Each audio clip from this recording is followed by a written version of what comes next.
me something with you.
What is going up, everybody? How we doing? How we doing today?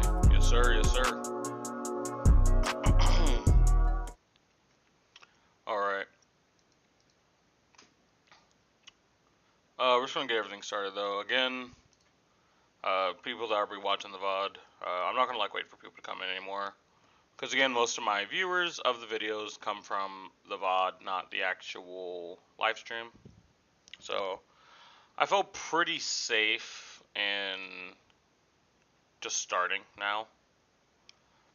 The one reason it took a little extra time because I was trying to get something prepped, some data prepped. The unfortunate thing is the thing that I was looking for, the info I was looking for, I just couldn't find it in a very neat way. I was trying to get some data from tournaments that happened in like 2022, 2021. And yes, like they're all on the Fab2G website. Like obviously I know I can just go here, watch this, everyone watch me whip. I can probably go somewhere here, like deck list, format, US, and 2020. Let's just type in 2022. Let's just see what the oh, word. Let me actually see, because maybe I underestimated everything. I just kind of wanted like better numbers. Let me just see if this like helps what I'm trying to like look at here.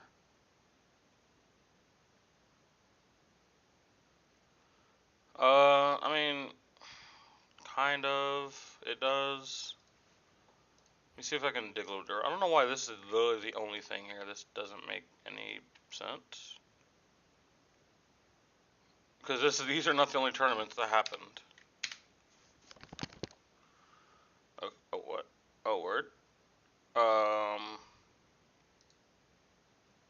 Maybe see if I can.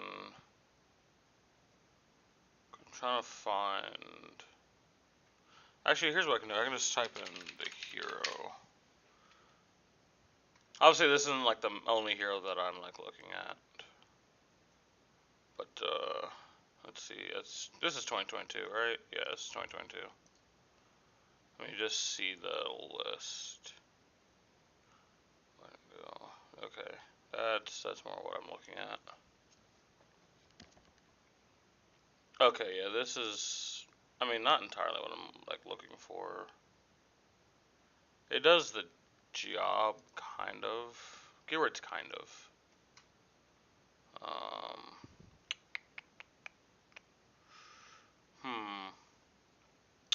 2021. Oh, it's draft. 2023. 2023. Oh, it's blitz. Come on. Hey, I was a part of this event. I was here for that.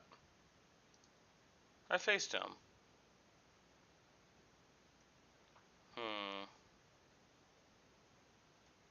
Okay, yeah, this is kind of more what I'm looking at.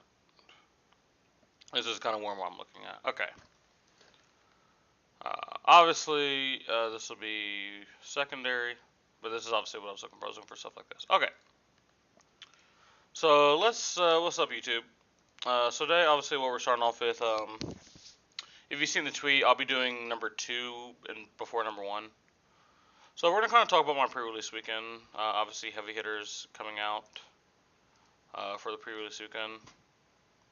We had the spoilers for a good amount of time before the release came out. We had a lot of people already putting up videos, putting out a lot of content. So the format wasn't figured out, but we were able to be decently prepared. Obviously, we had the celebrational event, we had the calling there, as well as obviously me being part of a team. I got to do some in-depth discussion of the set with some other professional players.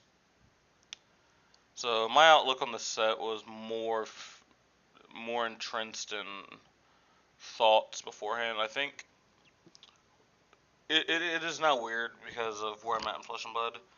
It is so hard for me to imagine someone going like, they just play with their LGS, a new set comes out, they go to pre-release, and they don't even know what half the cards do, or like they know what they do, but they don't really know what they do. Like I literally got to look at every single card and analyze every single card. Now, was the analysis correct? Some yes, some no. But at least I understood all the cards. Maybe not their value, but I understood all the cards. So I played in 2 pre-releases this weekend. 2 events this weekend. Hello? Am I slow or something? Hello? Y'all see this, right?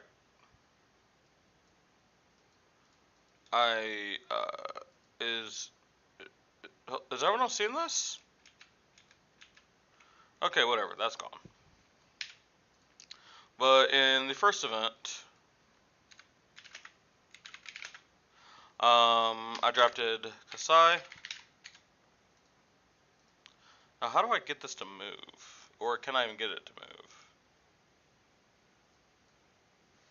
I actually, do I just forget how to use paint now? Did I just forget how to use paint? Yeah, I literally think I just forgot how to use paint. That's tough.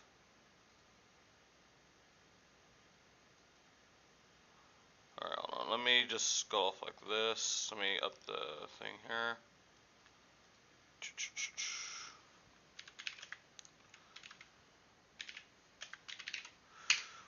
We drafted Kasai.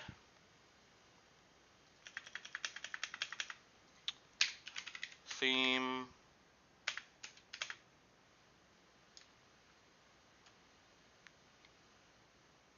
Defense.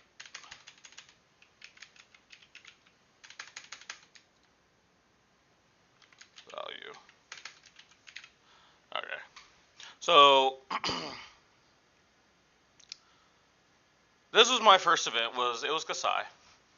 Kasai is the hero that I originally, when I first seen the set, I was like, okay, this is probably the hero I'm playing limited. She's probably like the most that has the best floor, has the highest floor of all the heroes. And then I think on the way there, I felt like I was going to try to play KO just because of turn-to-turn value. But obviously, pool ended up being Kasai. I'm going to have to look back at and remember some of the cards. So I want to talk about like the key cards I saw that had me go into Kasai. This is a common, but obviously Beck and Applause. Oh God, yeah, it is. Yeah, that's what I thought. Beck and Applause is one reason why I really wanted to be there, because obviously just having good equipment is just good. I mean, I don't know what else to say. 2 red fatal engagement. What else was there? What else was there? Obviously, the draw swords was like good, but like never like just the reason. Wait, water filter is more than just this.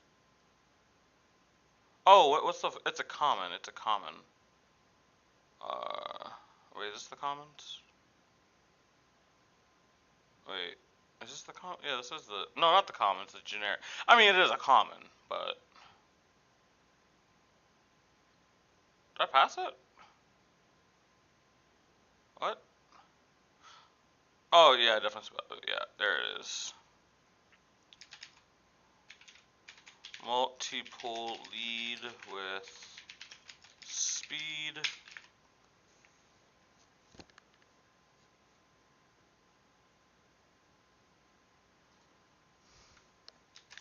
A lot of go again. Well, it wasn't a lot, like decent amount of win and a lot of 3, 4, 7s. So this was the reasons that I played Kasai. Obviously, these were the big cards that I was talking about that had me go towards that hero. I think realistically, this and this are the biggest reasons. Just the sort of pure fact that I had lots of good blocking equipment. Like, I didn't just have good utility, I had good blocking equipment. And I was able to produce tokens constantly, and I had a bunch of 3-for-7s. And without, like, a massive amount of attack reactions and a massive amount of go again, I don't feel like Warrior's amazing, but obviously I was able to have enough go again and be able to create enough agility tokens where I was just fine playing with Warrior, especially obviously combining with the block equipment. And the 3-for-7s is really what carried the sealed pool. Just being able to like block 6 and 7, block 6 and 7. Obviously, no one's ever gonna say it's bad, especially on agility turns. And I had like maybe a vigor token, or I just had excess resources. I could go sword, give it go again, swing sword, or like it could be have an agility token, swing sword, give it go again, swing sword, send 3-for-7. Like that was a turn cycle that I did a lot. Or there were turn cycles where I just had an agility token and a blue, and I would just like, alright, swing sword, go, has go again, swing sword. The pull felt fine. I definitely don't think the pull was bad. The overarching issue that we did have, though, is our record. I don't know why I can't. There we go. We went 1 and 2 with this pull, and this is probably one of the better sealed pulls I've had in general. But why can I not? Jesus Christ, dude. Do I just not remember how to use paint?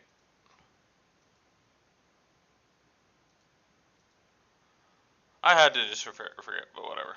I went 1 and 2 with this pool. Was not good. Was not good. Even though I really felt good about everything. I felt really good. I think I did make some gameplay errors when it came to value. I think one thing that I think I do need to work on is I do understand turn value, but I'm a person that is scared to take damage sometimes. And even if like it's just 7 damage, right? I mean like, okay, well I'll take 4, I can send back 8. Depending on how they block, they'll still take maybe 2, like an arsenal card. They're on a very small hand. They're probably not throwing enough. So even if like it's not immediate value that I'll get, I can get future value. Even if I can seal that, I'm very scared to take damage sometimes. Because it's like, okay, especially in a game with like just decks aren't polished. They can be fine, but they're not polished. And I think I lost a lot of value over the weekend just underestimating my offense and just being way too scared when I definitely, especially, I could have leaned on these, like, heavy. I could have leaned on these so heavy in the first draft and probably could have won a lot of games. Because the other thing, a lot of the cards in the set block 2. Like, we can just look here. Look how much stuff blocks 2. Like, blocks 2, blocks 2. You can go to every single sheet here, and there's going to be a lot of stuff that blocks 2. And I actually had a lot of block 3s. That was another thing that had me go towards where it's just the block value was just really, really nice. And I felt very safe. Like, I almost fatigued a Victor. I almost fatigued a Betsy. Like, I got close to fatiguing people through damage. I was going to kill them through either deck or damage. Ended up just falling short. And this just stings because I have really good limited elo. Like, at one point, I'll stop 100 in US with limited elo, and just having this, when I literally see in the set, when I'm a coach of a team, and I'm playing most of the players I coach, this was just really sad to see that. It's also how the 1 and 2. It's just not like everyone just had a crack still pool and I just got clapped. No, it was like I was in most of these games, and I just made some very fatal errors that just kind of sucked the life out of me if I was to probably go watch them again. Going on to the next one. The next one, second event. Now this one was a struggle. This was probably the most frustrating event in general I've ever had. Oh, sorry. I played Reinar, Theme. This is so literal. Best of the worst. What do I mean by best of the worst? This is the most frustrating sealed pool I've ever had. So let's talk about each. Let me have a side conversation about each hero. So starting off with my warrior pool. My warrior pool had no go again, low armor. My brute pool, low sixes, even with KO. Or at least like how I could use the sixes at the very least. And my guardian, no blues. 5 total. I had 5 total blues and my legal pool that could be in a guardian deck. And it's like, okay, Isaac, well, what were the positives? There weren't a lot. I'm being objective right now. I actually feel, unironically, I played better in this than I did that one because my deck was so awful. All I did was I actually tanked on a lot of turns. Like, I'm a person that rarely tanks. If you ever play me, I rarely tank. Usually when I tank, it's for a very special scenario. In this, I had to tank so hard because my deck was so off theme and so piss poor. Where I was like, okay, I have no choice but to get the maximum value. I have to, and I have to. Even if some of my games are going to go close to time, which I'm not used to, I have to extract every last bit of value. I have to sacrifice speed for value. I have to. And obviously I went with Brute because it unironically had the most 3 blocks. And one thing I might be overvaluing in this set is I might be overvaluing 3 blocks. Because obviously in most other sets, especially in sealed, like fatiguing people just kind of came easy. And I definitely think I overestimated it. I think it's fine to have 2 blocks depending on what those 2 blocks are doing. Like if they're accomplishing something powerful, it's fine. This is another instance where I probably could have even still maybe built Reinhardt, but even built KO. And had a very aggressive deck. And probably done very well. The issue is aggression's not my specialty. Like defensive posturing is my specialty. So I was trying to like, okay, what type of deck can I play that highlights my strengths? It's just none of the pools had that. Like the warrior had low armor and no go again. So I was just gonna be literally most of my turns would have been like swing 2, maybe 3 to 4, block, and that's just no way to win a game anymore. There was a ton of no blocks in my brute deck. But obviously on the plus side, it still had the most 3 blocks. That's obviously why I went out with brute. And guardian, like, how are you going to pay for anything? How are you going to pay for anything without blues? You can't. So obviously, I ended up going 0-3 in this one. Technically, 0-2, I did not end up playing the last game. I just ended up giving it to my opponent. Me and him just played a game of CC. This was very frustrating. And maybe if I was to go back and redo the sealed, maybe I would have a different pool. Maybe I would have a different outlook. This is very, very different than Welcome to Wraith. Everyone's comparing it to Welcome to Wraith, but with Welcome to Wraith, I've done Welcome to Wraith sealed. My pools all felt fine. Like I was able to play Dory one time. I was able to play Bravo. Like everything felt fine. Like out of all the times I've done sealed and Welcome to Wraith, I'm like, yeah, this is legit. I'm good. Sometimes I even had crack pools. But here it was just like I took almost the whole entire time to make a deck, and then when I presented it to my opponent before he touched it, I looked at him. I was like, why does my deck feel so small? Yeah, after like crunching for over 35 minutes, I had a 29 card deck because most of the cards I played were just so unplayable, just objectively unplayable. So then I had to rush and be like, okay, what cards are just legal? I just slapped in the rest of the legal cards I could. Barely made a legal deck, and I actually had lots of close games. I had lots of close games. And I do think if my pool was a little bit better, I think I could have won a lot of these games. Because my opponent's pulls were very, very good. And the only reason the games are close again was I played fucking well.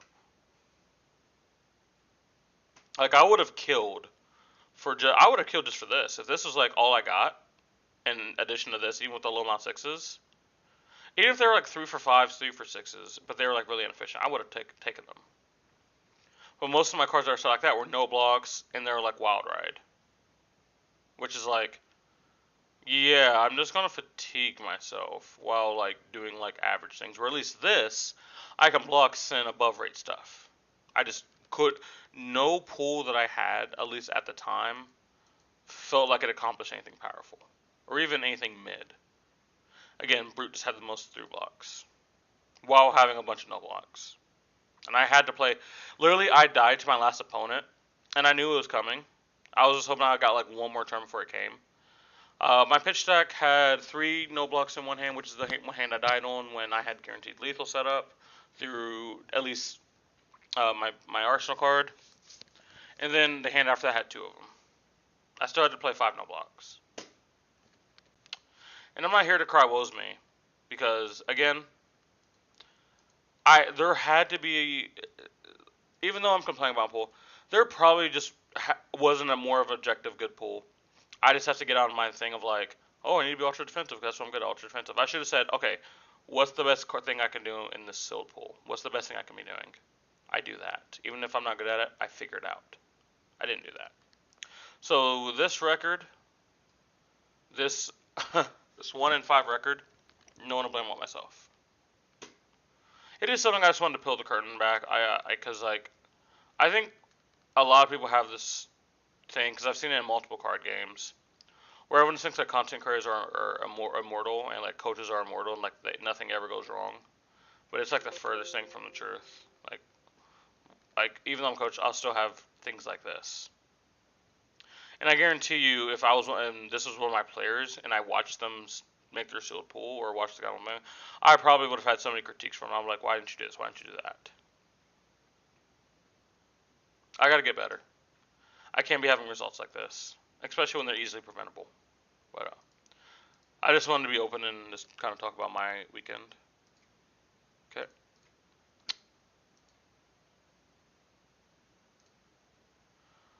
Alright, next. So obviously dude, some people here. Why is it saying up there but it's 0? That doesn't make any sense.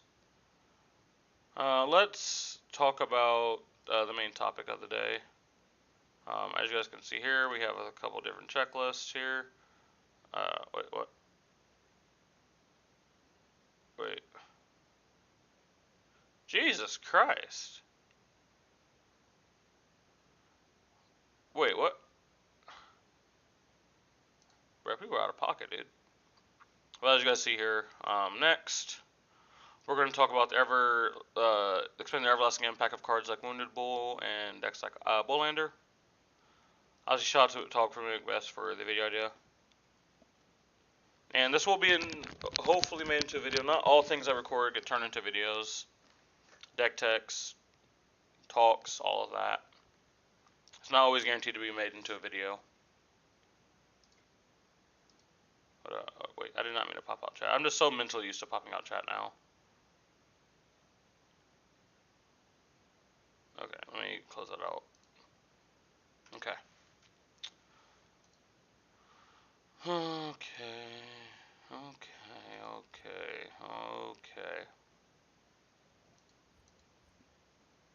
I don't know realistically where I want to like have this set up.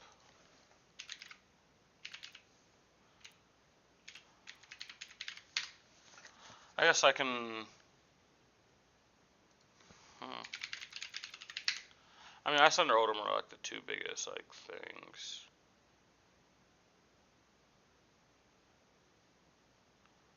Actually, I mean, you can probably just see the difference between this. These are probably all like our margin different. This was going to be my list at US Nats.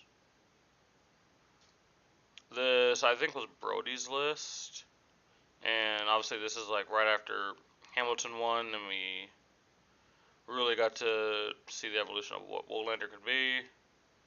And this is like a look back at like how things were obviously used to be built. So we'll obviously start with Icelander and stuff.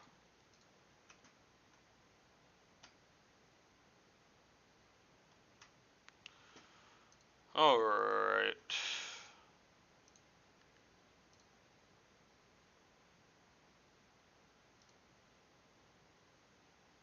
What? Okay. Hey, what's up everybody? What's up from Sifn TCG, and today I have a very special video topic. You guys have been coming to my live streams. You guys have heard me talk about like historical stuff and everlasting impact of certain things and the ideology of a lot of the things that are present today. And when I was talking about the everlasting impact of cards like Woundedbull and like my Hamilton's Bull Ender deck, a few people thought it'd be a very creative video topic because I think it's not a thing that gets talked about a lot. People might look back and be like, well, obviously it was always going to come to this point. But was it really? If we look at other deck lists at the time of powerful decks coming out and being very innovative, would we have always reached that point? Maybe we would have. It would have been later. But that changes the ever-living course of history whenever it happens. If it happens one event sooner, what is the blowback at the next event? If it happens one event later, what happened to everything before that? Living legend points change. People's careers will have been changed because of this. So the first hero I kind of want to talk about, and where this obviously inspired from, was Icelander. And the difference between synergy-based and value-based decks. Flesh and Blood with its hero system, and then it dives even more when it becomes into talents. You were pretty much incentivized to stay in class as much as you can, or at least on a theme, at the very least. Kind of like Briar. Like Briar stayed on a theme, but like didn't stay in class a ton. That's what you're incentivized. You're incentivized, hey, we have this elemental wizard that says, hey, if you have some blues, you get to do a cool thing, and if they're ice cards, you get to make a thing. So logically, you would want to fill your deck with as many blue ice cards as possible. And you can obviously see, this was from the US Nats of 2022. I did not end up bringing Icelander. I ended up bringing Bolton. But you can only see like where I was coming from. Like the angle was like, this list is very similar to most of the lists you would have seen at the time. With very few deviations. Like I think Sigil was mine. I don't think a lot of people were on Sigil.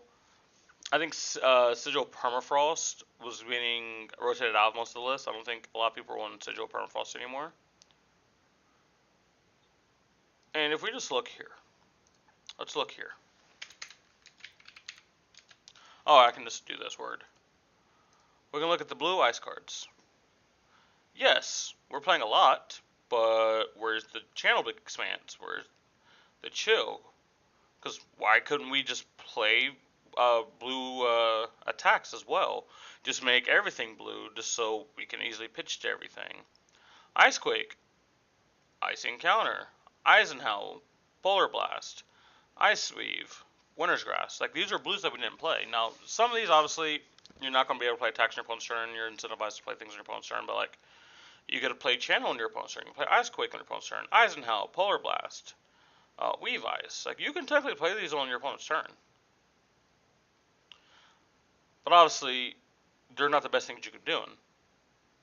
Obviously, you would much rather be doing things like Arctic Incarceration, Channel Lake, Blizzard, Cold Snap, Frosting, Hypothermia. Right? This deck was largely synergy-based. What do I mean by synergy-based? Again, let's look at the hero ability. We want blue ice card, and we want ice cards. Our deck is 31 blues and 30 ice cards. That's what we wanted to see. We wanted every hand to probably have 2 blues, and one of those blues at minimum be an ice card or something that works with ice, because obviously We have things like Ice Fusion that care about you having ice, right? Things like Channel Lake obviously care about you having ice. There's very few things in this deck that have no synergy with ice. Nourishing Emptiness had no synergy. Oasis Spite, no synergy. Heart of Findale, no synergy. CNC, Sigil, Sink Below, Epot, no synergy with ice. And only Epot was blue, but like the only time Epot was fine is if just like Waning Moon was just like free. And was just like just the nuts. That was sometimes fine. Not all the time. Normally it was not. Normally you need to do something more. That's why the deck cared so much about synergy. Obviously it was playing things like Freezing Point. That really wants the Frostbites and really also wants you to fuse. Animal Device cares about you fusing with ice cards. This deck was very good. This deck was very powerful. But it had its summoning blocks. There were times where it was so synergistic to the point where it wasn't actually doing anything impressive. What does that mean? Because you want all these blues, most of your blues aren't doing much, like 2 damage for 1. Well, yes, it's arcane, like, yeah, if it didn't have this ice thing here, it would be so much worse. Imagine playing this on your own turn. Like, let's actually remove the ice thing here, but you play this on your own turn, this is like one of the worst cards in the game. Same with Ice Bow. Just awful. Just awful. But we had to take that trade-off so we could pitch for everything. We had to take the trade-off so we could play it on our opponent's turn and make it a more above rate. The only reason why Nourishing Emptiness is in here is because we didn't run any other attacks besides CNC.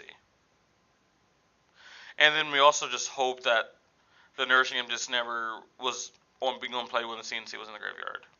But at the end of the day, it was just a 2 for 6. So like the rate was like fine. Not good, but it was fine. But then here comes Michael Hamilton's build, and obviously winning US Nats.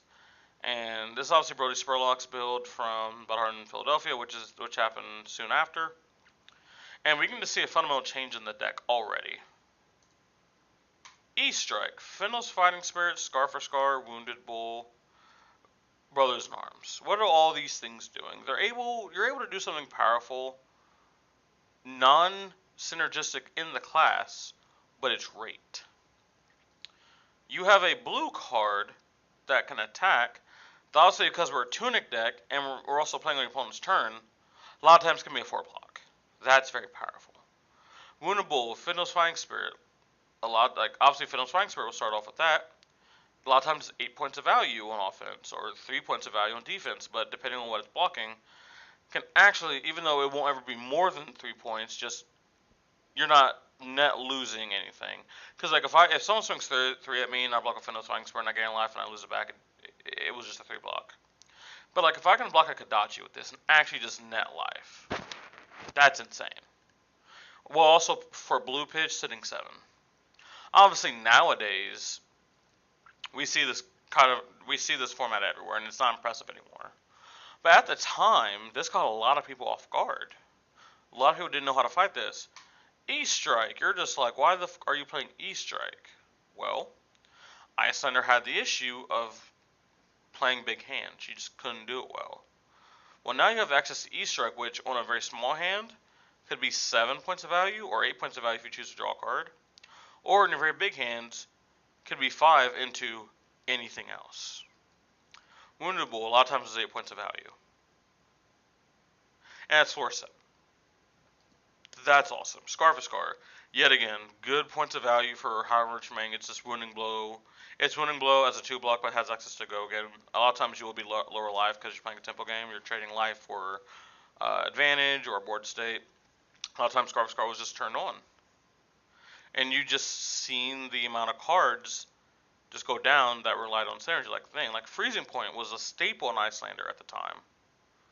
You had no room to play it. Look how many cards aren't ice that you just added to the deck. Your chances of fusing it went down. We also found out, dude, this is just fine. Coming in for 5 is just fine when your opponent can only usually block 3 of it. Or at the time, right? if you go Scarf Scar into something like this, well, maybe they take more. Or maybe they... Guys, so I do apologize. It is just so fun looking back at some of this. It's just... I remember being at that US Nats and just being like, why the are we playing Woundedbull in Finno's Fighting Spirit? And Icelander. They have no synergy in the deck. I literally talked about the synergy that is not there. Because you're lowering your chances to fuse here. You're lowering your chances to fuse here. You're lowering your chance to fuse here. You have less ice cards for this. It just gets worse and worse. Obviously, Emeritus Scalding is there for the value. And we learned. Value is just fine sometimes. Just throwing something that is above rate is just good. You're not a deck like Bolton that literally relies on light cards for their combo. Because the Luna Ascension combo it's fine. It is fine. But obviously where you really extract the value is your opponent losing life while you're gaining life. But you also want cards that have charge. Like you just need to have these cards or your deck doesn't do anything. You would never have seen a Bolton list be successful playing these cards. Even if they just played a few. Because that deck heavily has to rely on synergy. It couldn't afford to be a math deck, where Icelander could just be a math deck. Because it has access to things like Stern Striders. On turns where it's not doing this and it's doing something like this, you're doing something equally as powerful. You're always above rate. Where decks like Bolton are usually never going to be above rate with how it has to play. That was your goal, just to do the most high value thing ever.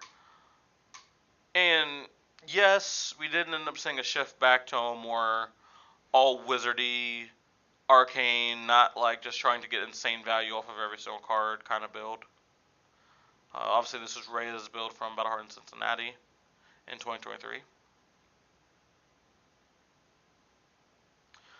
But there's been very few decks that have been able to adopt this mode of F it, let's just play the highest things on rate.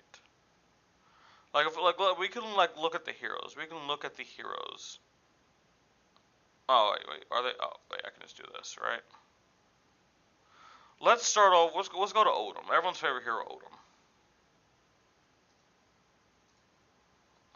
Okay, so we can look at where it ended. Let's look at where it ended.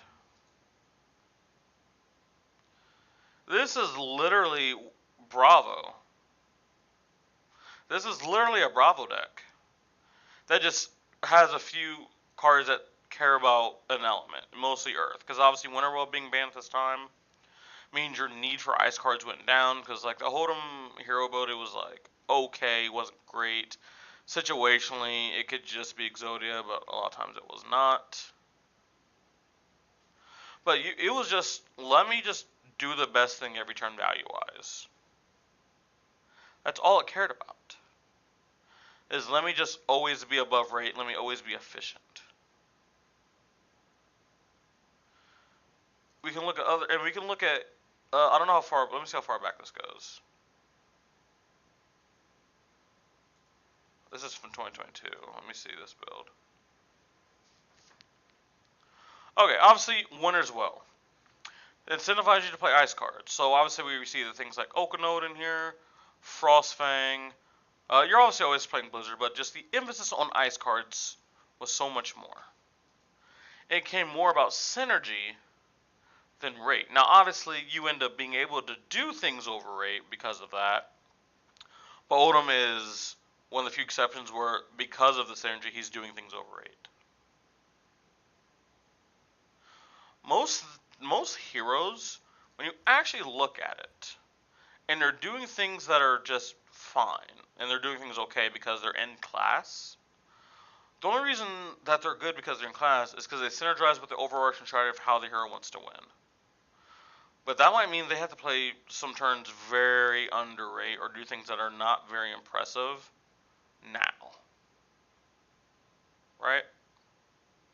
That's where you get a hero like Victor that's coming in. And that it's pretty much just always trying to do something broken. Wait, Hey, let's go. Let's go. 86 went. Wait, hold on. We're doing this live, by the way. Who's playing my deck, dude? Yeah. People, come on. Bro, why are y'all losing with my deck? Why did you, brother? What do you mean? I hate it here. I actually hate it here. I legit hate it here. Let us go, dude.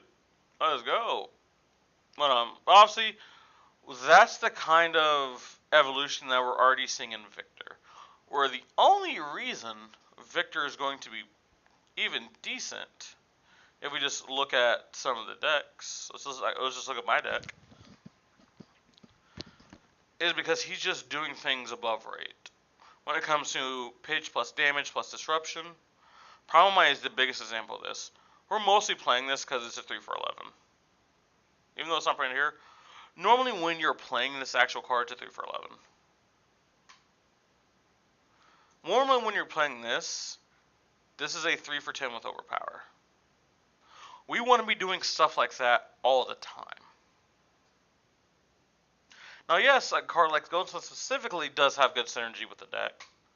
But realistically, if we really just wanted to take just absolute advantage of the hero ability, we would type in Clash. Any card that says Clash, we would just start putting it in the deck. Look, all these cards that have Clash on them, that's not in the deck. You wanna know why?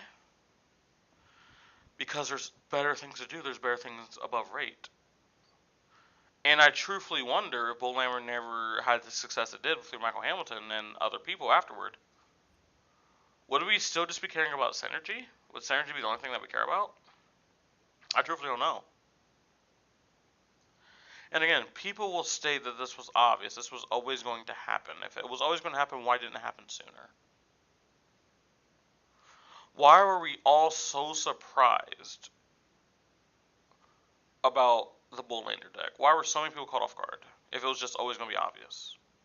That's because it actually wasn't. It was unique. We didn't see something like that before, and if we did, it's been like that in a while, or we never seen it have the success that it did.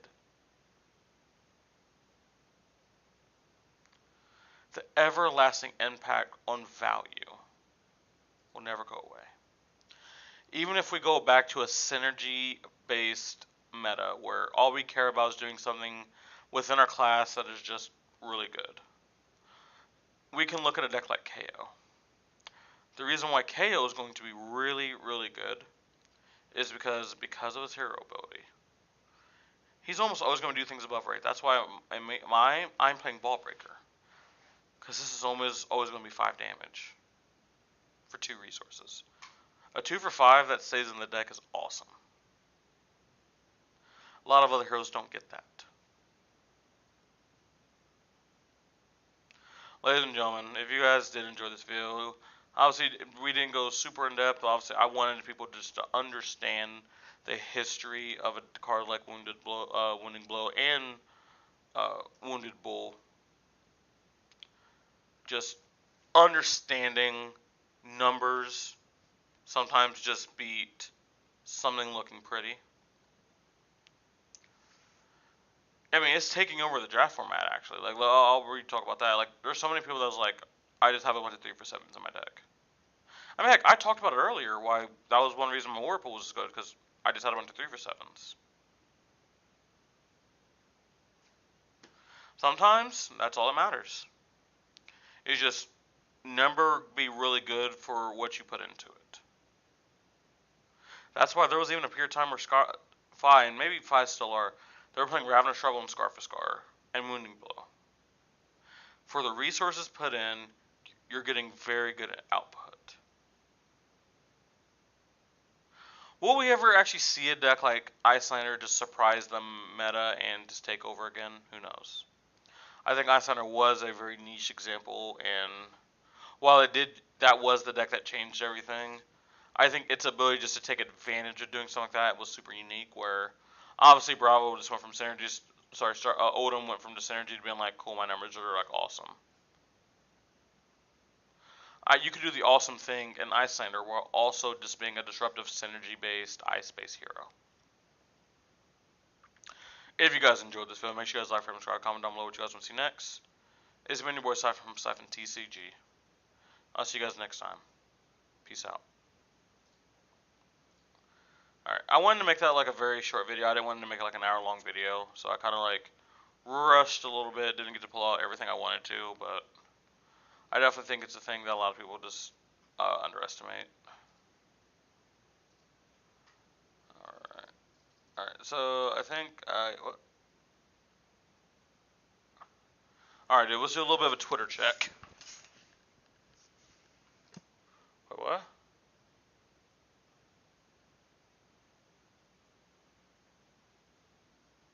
Hey, yo. Uh-huh.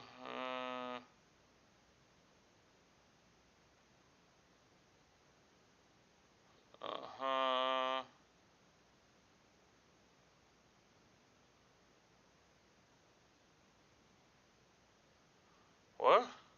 Oh, that's funny. Uh-huh.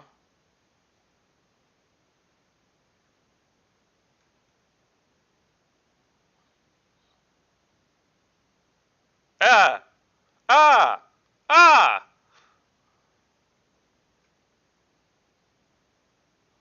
No, this art is not sick as hell. Like, let's be serious. It is just not. Stop it.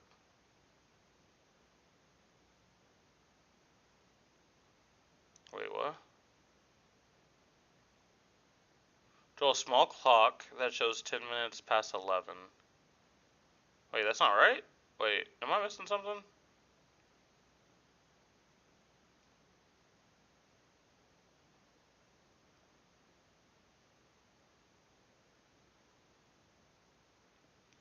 Wait, I don't understand. What do you mean analog? This is literally what you asked. What? Nah, I gotta be missing something.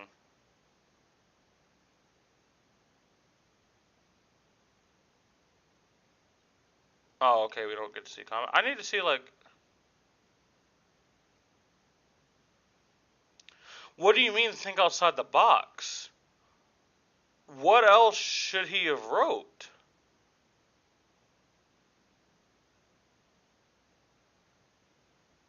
Am I missing something?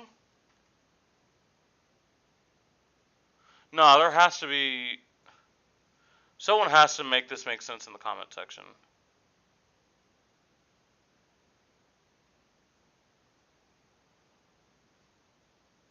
Wait, did they mean this? Oh, did they mean like a clock like that? Oh.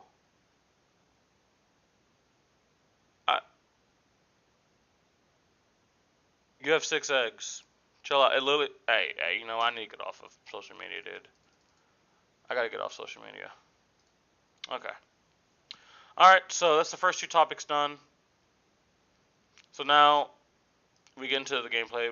We actually usually don't get into gameplay this early. Usually I start gameplay like an hour and a half before I get off. So, as you guys know, I love smoking that Guardian pack every single day that I can. And we have this build right here. It's still a work in progress. I made it fun. The thing that really makes me mad is I started working on it right before the Card Guys live stream, and it was only running like E-Strike, and I think I was actually on Scarfaskar. But then I seen Kaiser run like Spirit, Bull, Wage, and all this stuff, and then he was running this, and I was like, surely that can't be correct. And then he was doing well against a Bravo. And you guys know, I love smoking that Bravo pack. And yeah, I haven't placed a Bravo yet. Hey, and I lost to a Reinhardt. Look at me go. But this is a list that like I really do want to see if there's something there. I am going to leave on the sign that there's probably not anything there. And I don't think you're... What? Oh. Old man, that's funny. Actually, chat sound active. I'll just keep it like this. But this isn't like a surefire, like I'll never actually lose to Guardian again. But it is something I at least think that we could explore. What's that over? She reacts. This is going to be a very slow matchup. Actually, low-key, I'm just going to bring the house. I do want to see like how good bringing the house is, even though like, I think in theory it's not good. So let's see here. We gonna pitch to this card. Then I think we just play this card. And then we Arsenal Woundedbull. If I could throw Woundedbull into... Oh, baby! Dude, please let me throw 2 Woundedbulls in one turn. I will nut over everything. Pause. I don't even care that I'll waste the actual on-hit of lead with speed. Oh. Well, that's just limelight. 3, take 4. Actually, hold on. Okay, I won't be able to nut over everything, but I want to just see how funny this is. I just want to see how funny this is.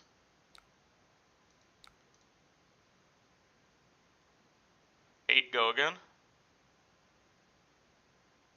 Oh, they're probably so confused of why they're getting attacked by Woundedbull right now. Test of strength. Oh, hey, we tied. You didn't see that one coming, did you? Dude, if he would have lost that clash, that would have been tough. That would have been tough. That would have been hard to watch. So we taking 4 or what? Alright, dude, just starting 15 on a turn. That doesn't seem bad. Doesn't seem bad. I'm here for it.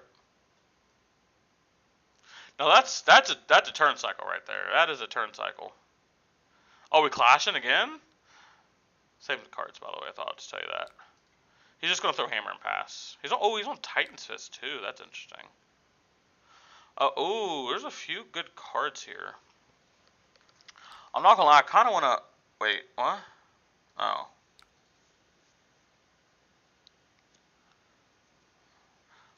I wish he would have at least sent something so I could block with a few cards, because I'm just gonna kind of IP myself here. Yeah, there you go. There you go. So I'll just block this. Take 2. Pitch this first, raise army.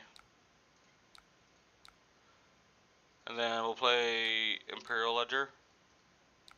Because we'll be able to make a lot of gold in this deck. We want to make raise army good. And there is a world where we just arsenal it now, and then we make our second gold, and then the next turn we do something nice. But I think this is just a little bit safer. So what I'm thinking here is we could just shunt the disable. E-strike for 7, arsenal the outline skirmish. Yeah, that's probably fine. They might be on pummel, they might not be. I don't 100% know. Alright, still have a life lead so far. Pretty nice. Pretty nice. Or maybe I do go again and I do this. It is shuffle. Actually, I don't mind actually shuffling and having a chance to get my raise army. Because I'm one of Remembrance and I'm also on 3 raise army. Oh, just taking it. Let's go. What? Brother, figure your life out. Oh, I wants to block with a card. Oh! Ah! Alright, hopefully you can use that really big hand. And wants to shuffle this in and make a gold.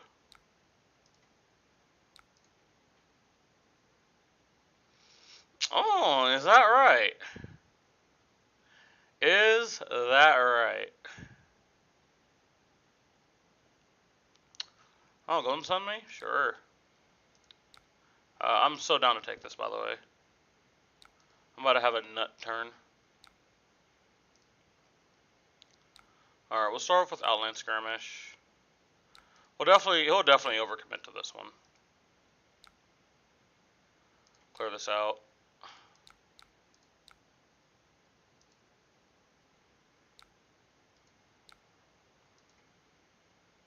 Actually, no. I draw a card. So my sword attacks are free. Ooh, potential I could send Wage Agility, actually. Let's see how he blocks. Actually, god dang it. No, sorry. I should pitch. There we go.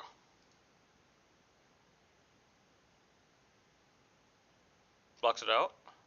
Copper is super important. I would not let this hit. Oh, give me a quicken token, eh? That's unfortunate, but hey, here we are.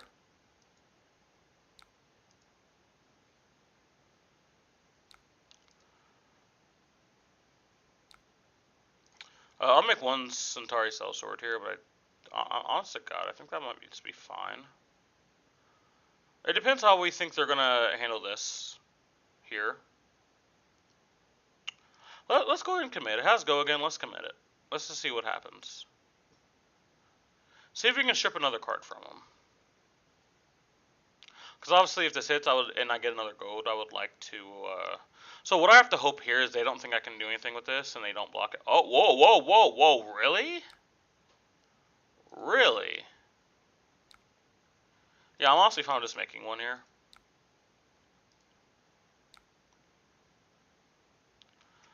I'm fine with tunicking for this as well, by the way. This will make a turn where they're just not going to do anything to us.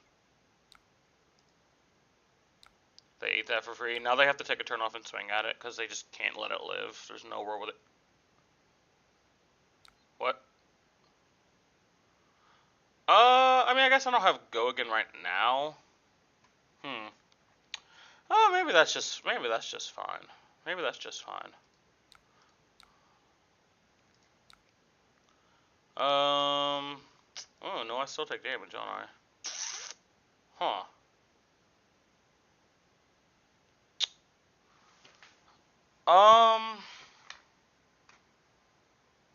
I guess maybe we just don't send the Woundedbull. Yeah, I think we just don't send it.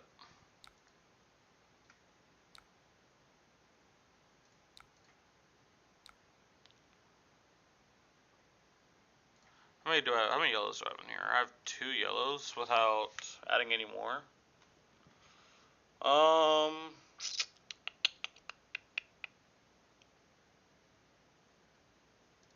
Let's go lid on this first one and just make sure we just strip cards out of his hand.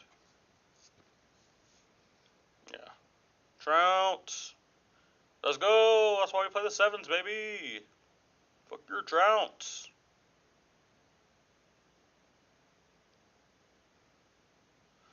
I do hate the fact that my deck is all about value, and Victor's like, so anyway, that's what my Hunter deck's about as well.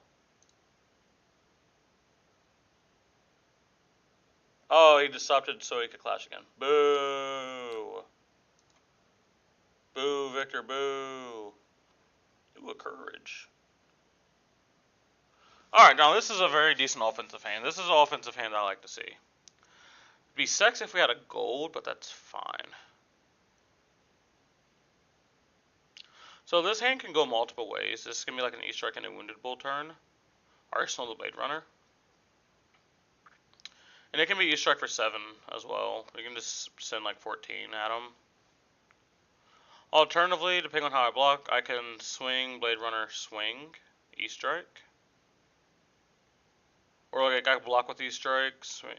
Oh, we're just sending this, huh? Oh yeah, because they trounced. Yeah, true. They trounced. That is a lot of damage. That is a lot of damage. They're choosing to ignore the Cell Sword. It's a lot of damage. Maybe I just block this out and just swing, I think. Take 2 from this. I mean, I'll be able to get a bunch of swings in here. I could have signed the Woundedbull, but no, I think that's just kind of a waste. Let's try to draw some cards out of him. I don't want him to have like another really nice hand.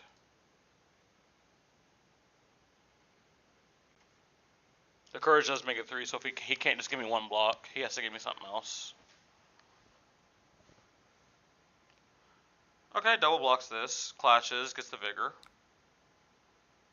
Okay. Send Centauri Cell Sword for 3, go again.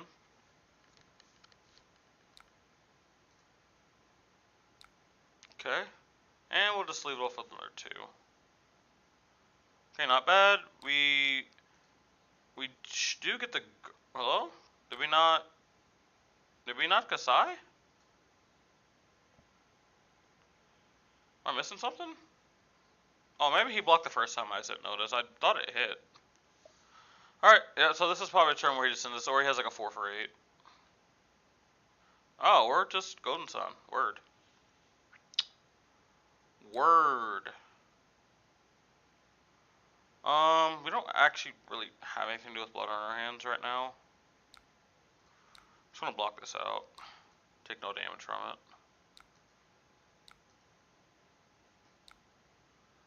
And then we can just send Woundedbull for 8.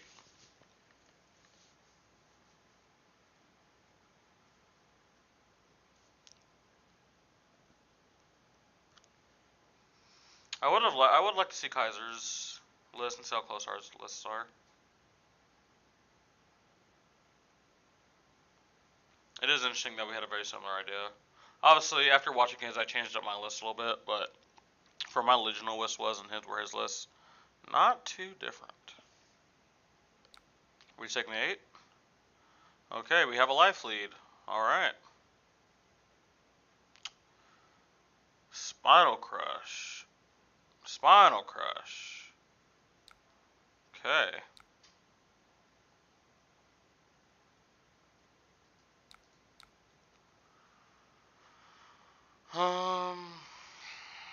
I'm fine with taking 3.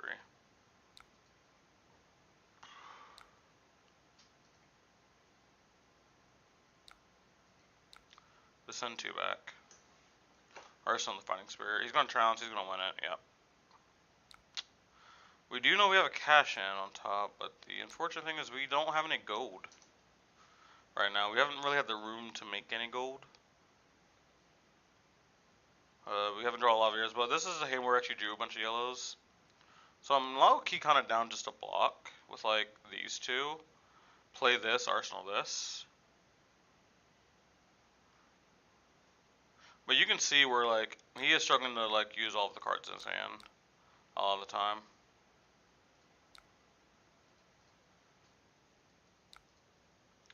Take 3. And send 7. I'll hit 1.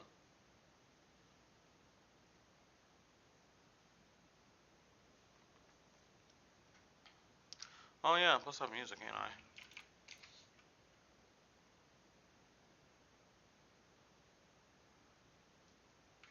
Let's get into something like generic and see. What?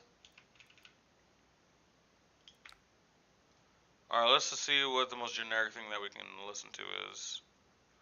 Like, what's about to be mega cringe? Alright, there we go. Let's see how cringe this is.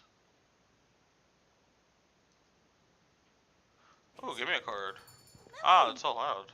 Welcome to our 3rd barkery. Oh, I can tell business is going a full boat.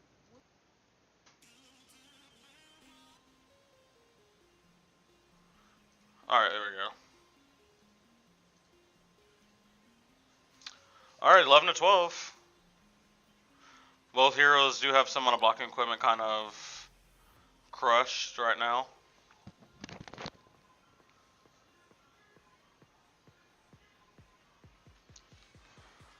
This is a weird hand.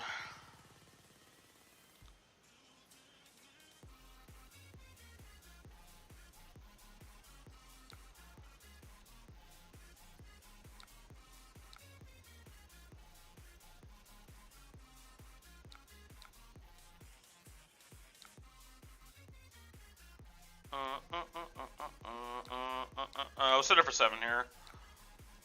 Threaten to take him really low. Yeah, there we go. That's what I want to see right there. That's what I wanted to see. I almost did go again, but it's like the exact same value, but I would have had to use Tunic.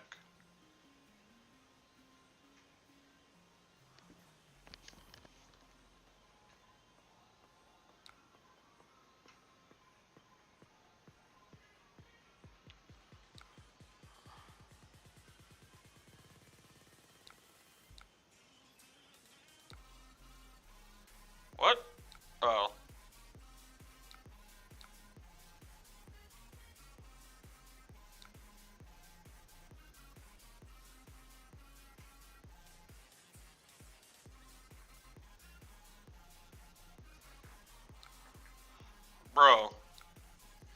Stop undoing it. Bro, what the... Come on, man.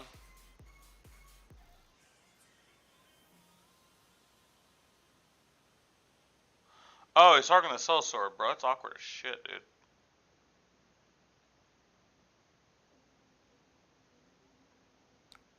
Awkward as shit.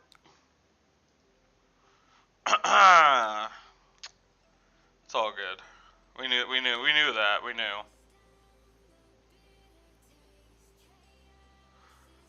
Actually, I wonder.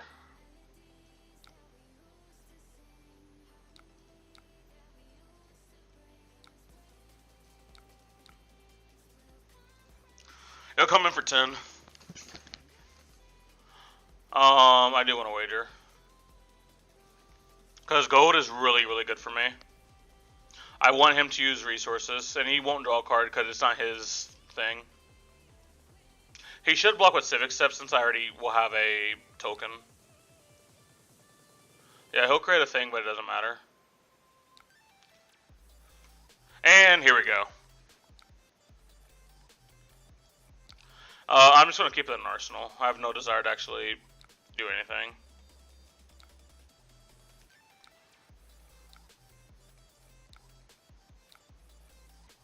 Still, if should not use gold, but it's fine. It's going to be okay. I promise. It's going to be okay.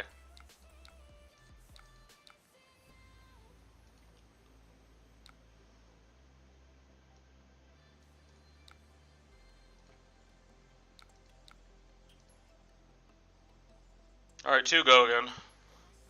He has to imagine I might have some form of attack reaction, so he might overblock this. Which is like banger if he overblocks. Oh, that's such a risky block, by the way.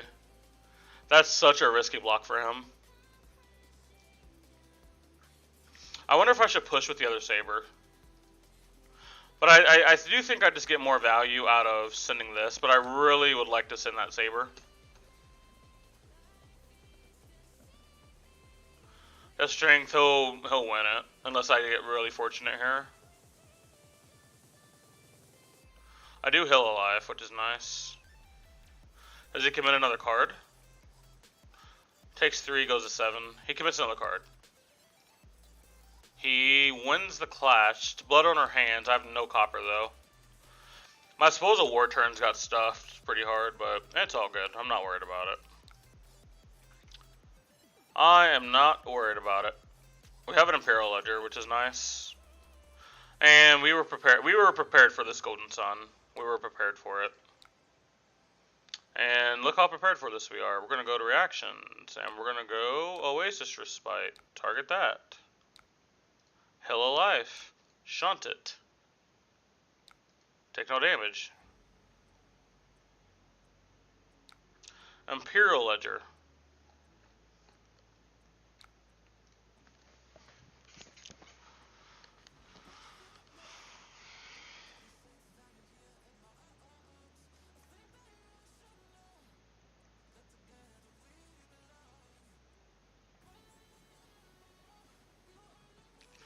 This might be a turn where I kind of do nothing, and I just make a go token. So I might block out a ton, just make a go token.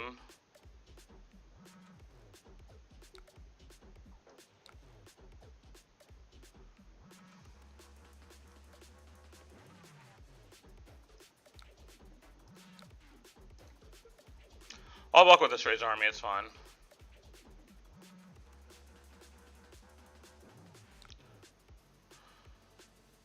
I can strip cards from him here.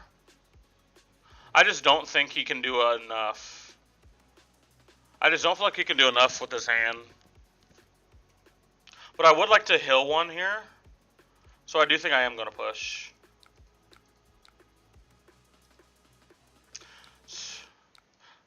This runner is going to pull a ton of weight.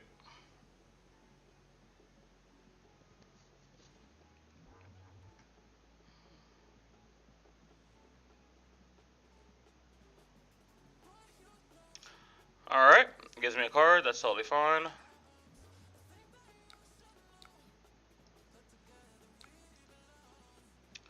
Push again. Obviously, just creating a go token super impactful here.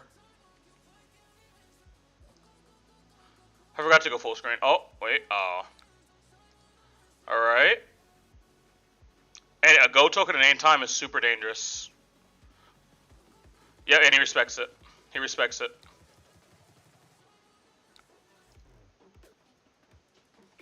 Alright, and that Spoils of War came back. Oh, this is going to be a hand. This is going to be a hand, ladies and gentlemen. Alright, are y'all ready?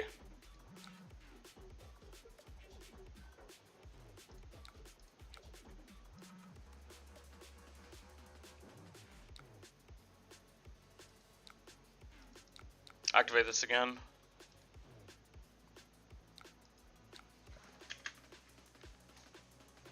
Before go again on hit, create a thing. This will require equipment block out of him, which is nice.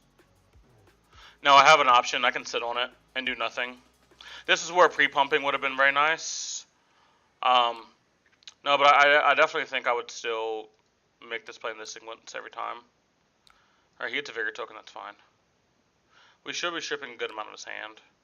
I can glint and see if I get lucky here, but there shouldn't be a ton I can draw. I just draw another glint. Sure, we'll see if we can get lucky. Alright, we grab Blade Runner. The issue is Blade Runner doesn't do anything here. It's just going to be like an arsenal.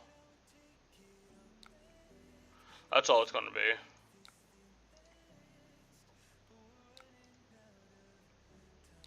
I want to have an arsenal. Alright, sends another 5. This is probably going to get 2 cards out of him. Yeah, he should have given me another card. Yep.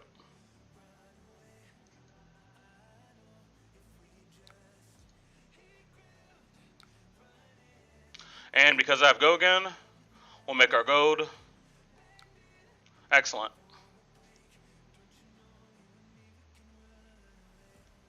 Yeah, so this hand is super modal with what it can do. And yeah, we're going to just absolutely farm this guy this turn. Oh wait, hold on. I should block with Dynamo.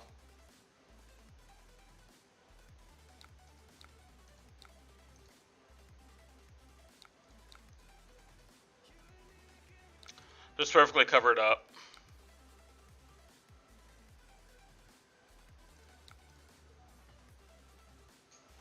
Two go again. Very harmless. I feel like he's fine to take this. He is very fine to take this in my opinion. Because how he's seen a few of my play patterns, he might think this is an Oasis. He's only seen one. And he hasn't seen any pitched.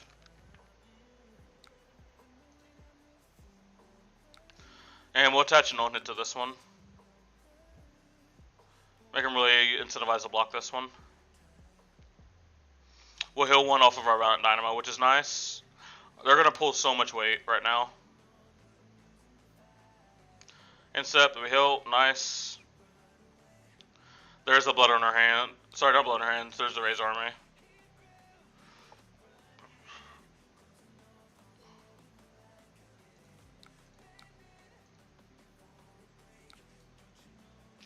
I also have more armor than him at this point, which is mega sick. I'm not worried about drawing cards. I would like the Cell Sword. It's also like the worst thing he could see right now.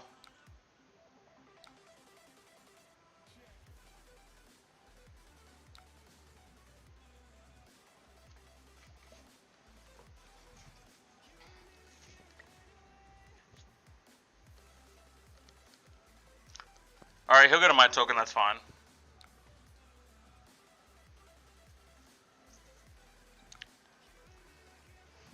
And importantly, we're going to send the Cell Sword next.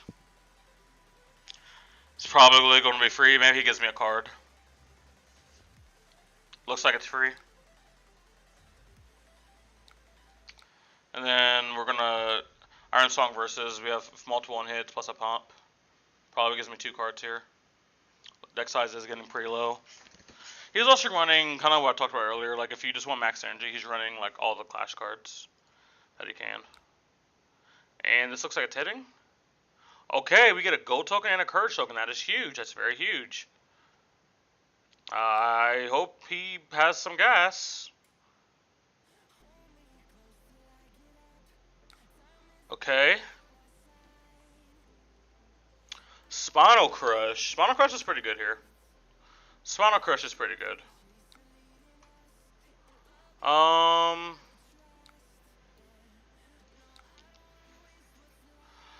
This is only blocking for 4, so I'll go up to 8.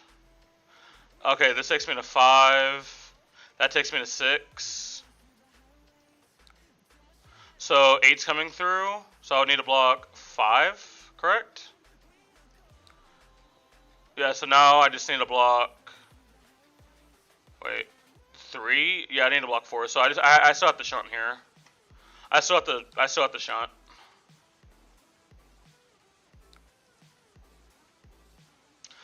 If I find Go again, he's in big trouble. If I find Go again.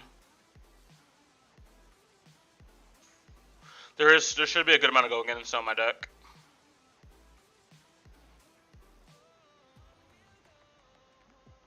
Alright, let's see it. Can we find the Go again? Or even a 3 for 7. I'll take a 3 for 7 as well. I just need some good action.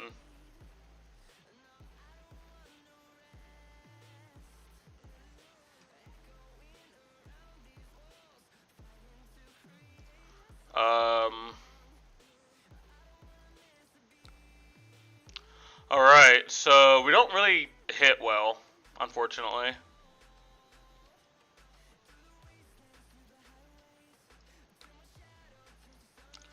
We'll at least try to draw some cards out of him. Oh wait, hold on. Oh yeah, I drew a card, Alright, we're kind of like putting everything out there already. But this obviously is going to be a hitting card. He's not going to know what this is. This could be anything. He hasn't seen attack reaction, so he probably has to assume I'm not on any, besides kind of Blade Runner.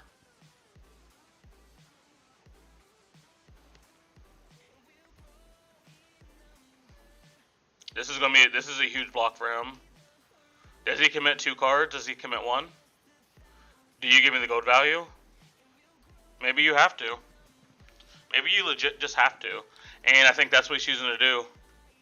So I get the value. On and on. Red Thunderquake, okay. Red Thunderquake. So I have the cash in here. I kind of want to keep... Oh, I have an agility token. So I can block like this. And then just pitch the shunt. As long as I draw blue, I think I'm in pretty good shape. And we only take 1 off of this, go back to 2. Which is so huge for us. We'll get to draw 2 cards off of this. So he can expect that the Sellsword's coming. And I get to arsenal a D-React. We're just grinding out so much value right now, it's insane. This is absolutely insane, guys. Yep, gives me a card. Absolutely amazing. Send the Sellsword at him. Doesn't have to 100% give me a card, but depending on how he plans on doing his turn, I have Shunt. Okay. He gives me the respect. He gives me the respect. This is going to create a Go token if this has hit, though. Yeah, I think we just let it happen. Alright. I wonder if he just swings at the Sellsword. Like, actually, just swings at the Sellsword. Swings at me. Oh, I think he wants to swing the Sellsword now. Yep, I 100% agree with this. Yep, that is so much more value for you. Alright, because we have access to Go again, I can actually draw this. Okay, cool, here we are. Alright, Outland Skirmish. Do we have a blood on our, at least 1 more blood on our hands? None there. 1, 2. Ooh, looks like there's 1 more in the deck still. Ooh, that's kind of important. That's kind of important. Wait, could we activate Kasai? No, we couldn't. Okay, I just wanted to make sure. It's coming in for 5. Trounces. Gives me another card.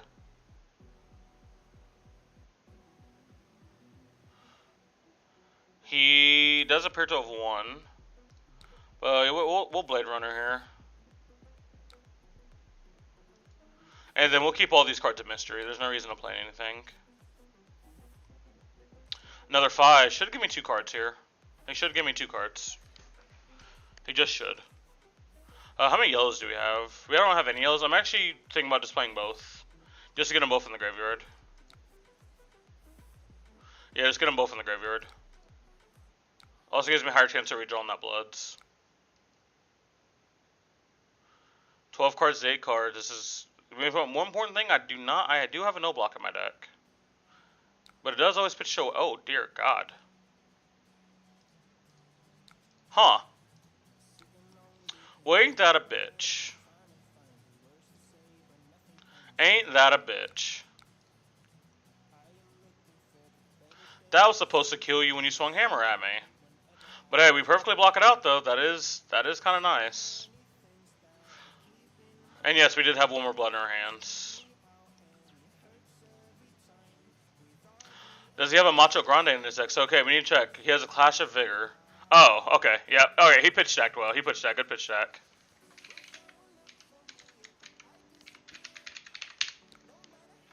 That was a good pitch stack.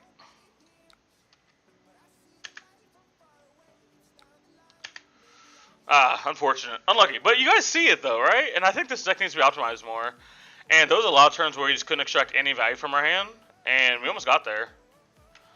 I do think that I might need to make a concession and just add more... Why is my chat not on here, by the way? Y'all see this?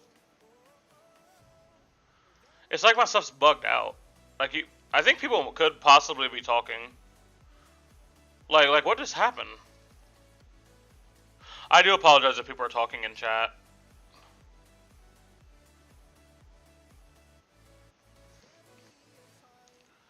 Alright, let's refresh this. Oh, yeah. Oh, people are talking. What do all the attacks achieve? Here, I'll kind of talk a little bit. Basically, what the attacks should just achieve is just always to be, just to be above rate, pretty much. Always like 2 card. I just want to maximize 2 card hands on this deck, and there are some of my concessions that we're obviously making, but I think some of the go again that we can run this deck is not really impressive. Where like I usually am impressed about these kind of hands, where like it's like Enlightened Strike 0 for 7. I'm very fine with that. Fighting Spirit, I'm very fine just to throw these. And they're just mix-ups for my opponent as well. Obviously, is it the best thing you can be doing inside? Probably not. I mean, I do want to see if there's more agility makers. What?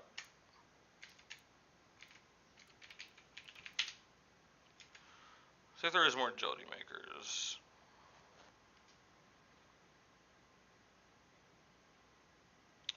Yeah, it's just like, I mean, I guess, because, like, what I gotta ask, right, is if I'm spending mana on a card, I want my cards, like, obviously also modal.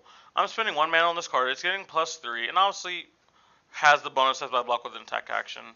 And obviously, in a more standard Kasai build, this is perfectly fine, and it's usually going to be turned on. But I'm spending a card, or like a tunic counter for this, and getting 3 damage, which translates into minimum 5 to 6.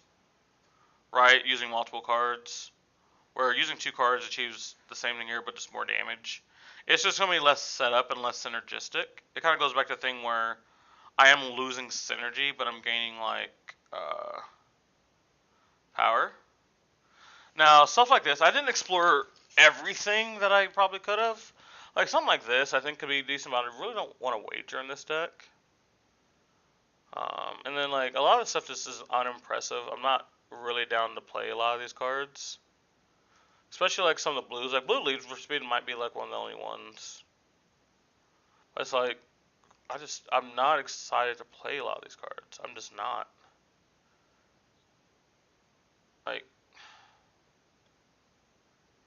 Like to get the agility, I need to wager. And maybe I need to look more at the the past card pool that that we have. Weapon, go again. So I can see what No. So I can see here, like, okay, what things can get my weapon go again? Okay, Driving Blade. Yeah, I'm not playing Driving Blade in this deck. Red Hit and Run's interesting. Red Hit and Run's interesting, but then it's like, I'm playing it after I've already swung if I want to get the pump. Which is like,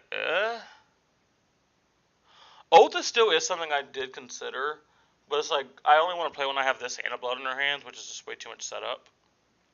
This is another 1-for-3 that can be, like, technically, with Sabers, like, it's +2 value instead of just 1 value, but, like, not mega excited. Push Forward's interesting. Push Forward's interesting, but, like, I'm breaking the chain. I don't know, I'm breaking the chain, like, depending on, like, blocking equipment, like, I'd rather not give up on extra value. Slice and Dice is probably one card I should still just add in. But, like, I'm not excited to take out a lot of these cards because they defeat, like, the purpose of, like, what I'm trying to do with the deck. And maybe this stuff is too cute and just running a standard side deck is just better. But I think it remains to be seen. I think there is worth of testing something like this.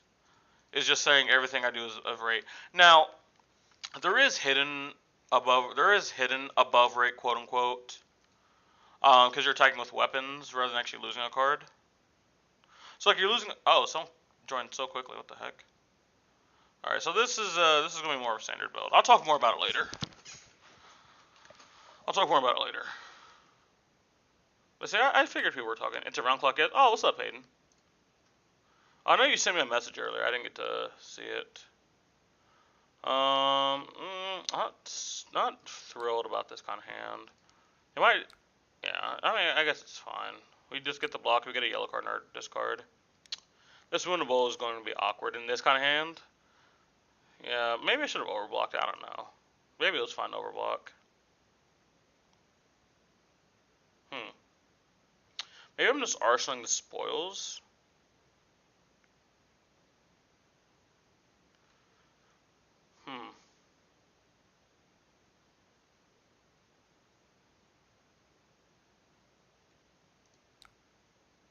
How much is it for swing, go against swing? It's 3, right? Wait, swing. Yeah. So I can go like this. Wait, I'm stupid. I mean, he gave me a card. I did not expect him to give me a card. I'm gonna be real with you.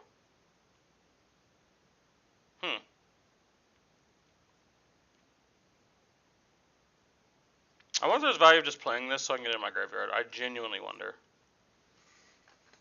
Or perhaps I just do it to push the damage. Yeah, I think we'll push for the damage here. I think we're fine to push. Boy, why is it so fucking hot in my room?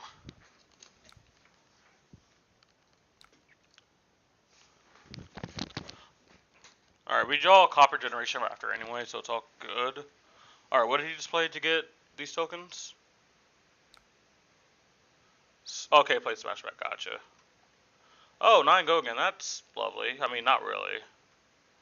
So the question I have to ask myself, am I fine with just trading damage with a brute? Am I fine with trading damage?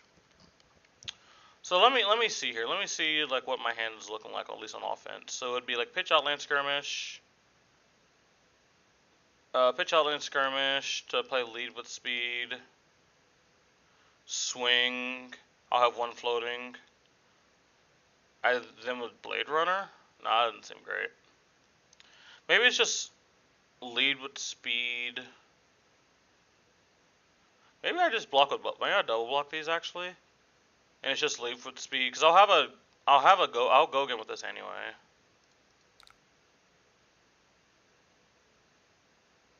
Maybe I'd block 9 actually. Is there a way I block 9? Probably not. I think I'm fine with just setting up an agility token and swinging for like medium value. Cross trap. Oh, dear God. Okay, you know what? Point taken. I'm not gonna use armor on this. I'll let him hit me really big, but there's no reason to use armor. Alright. This is a very formulaic term, where unless he just absolutely claps my cheeks, which he does not. He does get a miss off of this, so it's not going to be mega cringe. But I'm probably just going to E-strike into Woundedbull. TBH. Hey, tell me if you've seen this play before.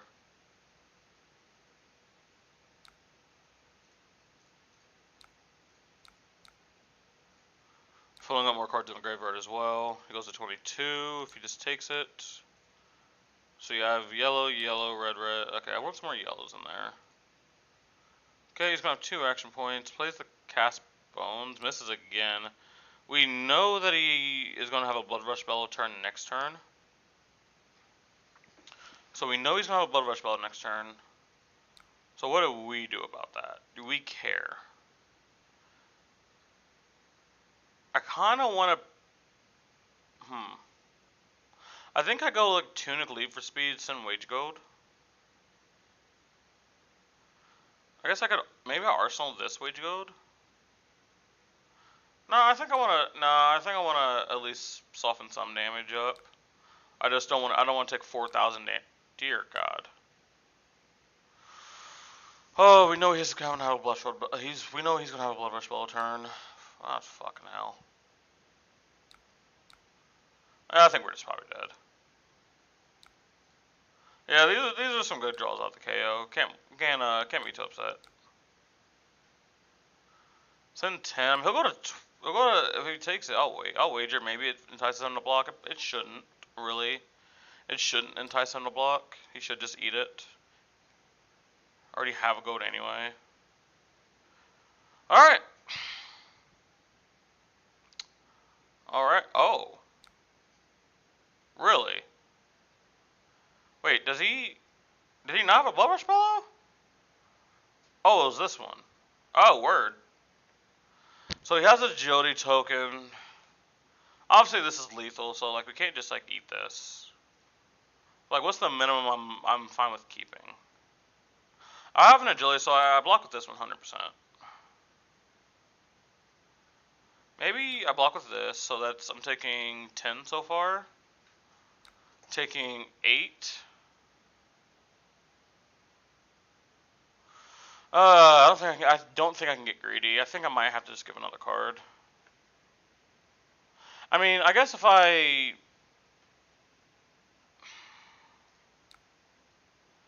go to 1, go to 1 when he's gonna have double might and agility. Ugh. I mean, I'm probably dead no matter what, and I think I have to take a little bit of a risk. I think I have to take a little bit of a risk here. It does not feel great. Going to be real with you. It does not feel great. That card's... I mean, I guess that card's like a fine arsenal if it does come up. 8, go again. Oh, he had the Reckless Swing. Okay, most KOs I see are on Reckless Swing, so like I didn't play around Reckless Swing. Is what it is. Not gonna be too upset about it. I do want to see what I'm missing because actually I haven't played a standard Kasai built deck yet. Well, I guess I can see because maybe I'm just too lost on the sauce and like it's just unnecessary what I'm doing. Even though like the games feel fine, the games feel mega fine. I do want to try some Dory as well. Alright, what's a good build here? Is there... I can check out Bagels, see if Bagels build's any good. Wow, it's on max draw swords. Whew. 2 blood in her hand. Seduce secrets. Out of pure spite, I'm making a build and immediately taking out. Will I end up playing it? I don't know. Like, okay, like I see the ideology of Seduce secrets. I see the ideology. But I want to go ahead and take the ideology and click remove multiple times. So that changes our yellow count, so maybe we add another yellow.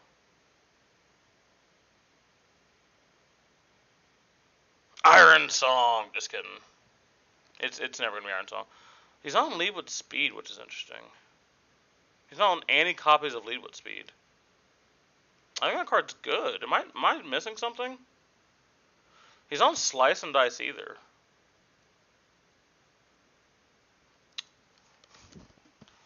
I guess I gotta ask myself why we would not be on it.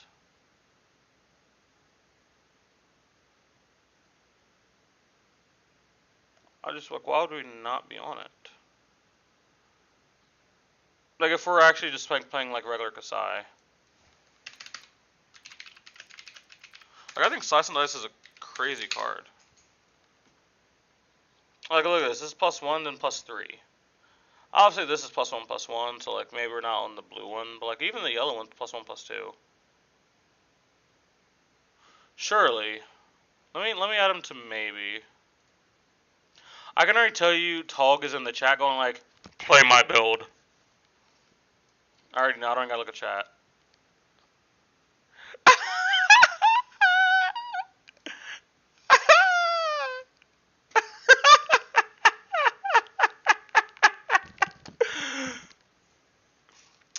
Dude, so by the way, someone did ask me about that, if I would like rate people's decks on stream.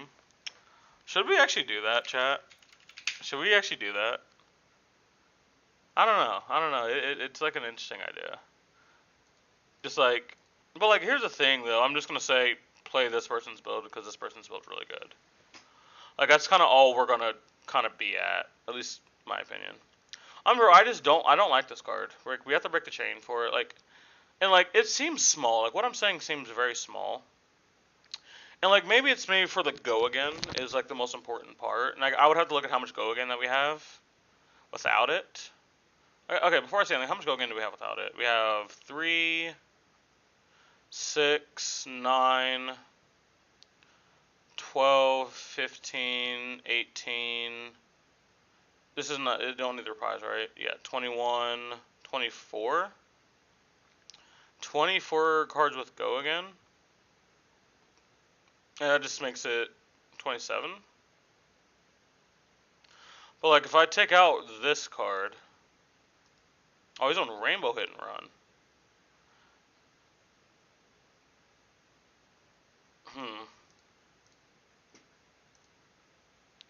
Alright, so we will look at your list. Like I obviously watched the video.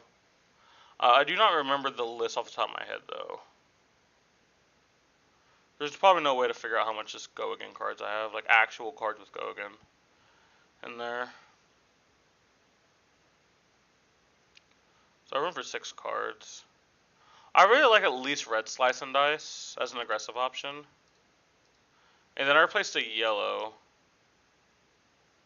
Maybe yellow Slice and Dice? And because we removed some amount of go again, maybe I want to replace some of it. The draw swords are like... Here's my issue with the draw swords. Do we have enough blues for it? Like, that's 15 blues. We have 15 blues. So, I guess on average we'll have 1. Okay. So, what would we need for a draw swords to be good? We would always need this 1 blue. Every hand. And we would need go again. So, I guess that's where, like, the hit and run does come in. Oh, we'll look at your build afterward, Tal, because I do think this build obviously has some potential. And the more I think about it, the more I see where he's coming from for a lot of these, but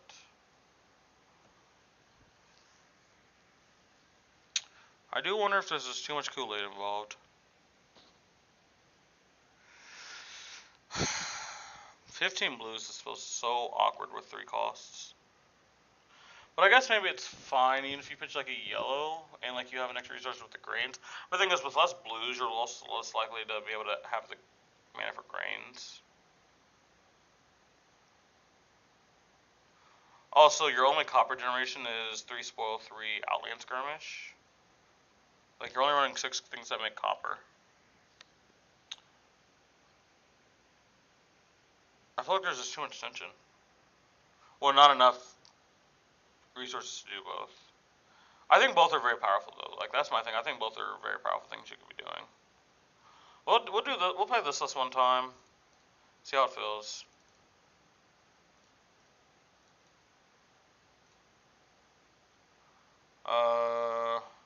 honestly, Balance of Justice is probably pretty good here. This is not going to be a really grinding game, so we don't need any of this. So we can just run this.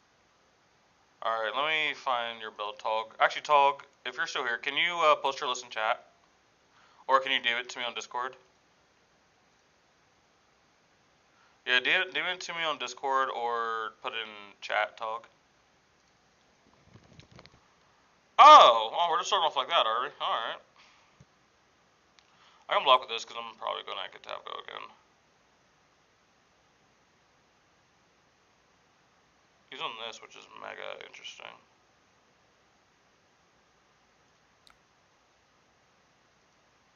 I'm fine with like taking some amount of damage. I don't want to commit any 2 cards when I know he's going to be doing other stuff. Well, equipment, I should say. I don't want to commit equipment. Okay, so I have access to go again and slice and dice. So yeah, I can go.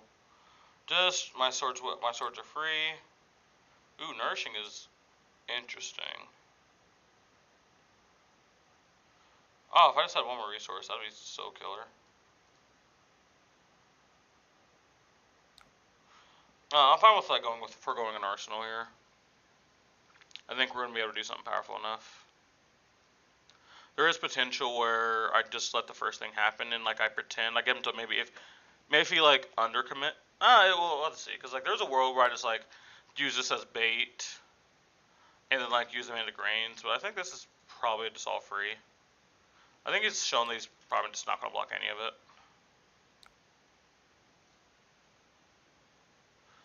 Alright, that's 13 damage that we send there. That's kind of good. We get him to block with a card. We get him to block with 2 cards. Okay, I mean, that's not what I expected to see, but alright. Tog, where's your list? Oh. I think your chat's bugged.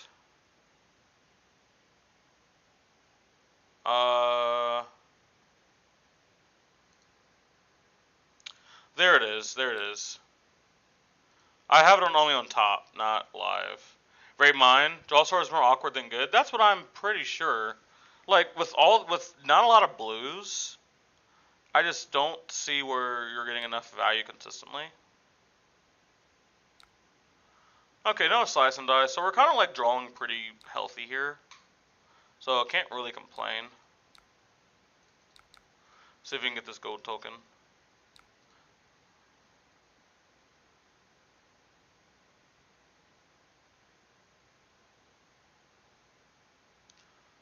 Oh, you sent it to me, right? Amanda Nuna. Bro, stop. Wait, was that an axe I just seen? Did I see an axe somewhere? I don't know why I thought I just seen an axe. Okay, back to the game. Oh, word? I'm fine with arsenal this, to be honest. Actually, this is for every single hit, right? So if I just hit again, I get to make another vigor. Right? Oh, fucking word. Oh, wait, this turn's about to be so sick, by the way. This turn's about to be so sick. Wait. I think I'm about to clap his cheeks. Pause. I think my turn's just going to be so far over 8. I don't think I care what he does. That's perfectly fine. That is so unbelievably fine, what you're doing. So 2, go again.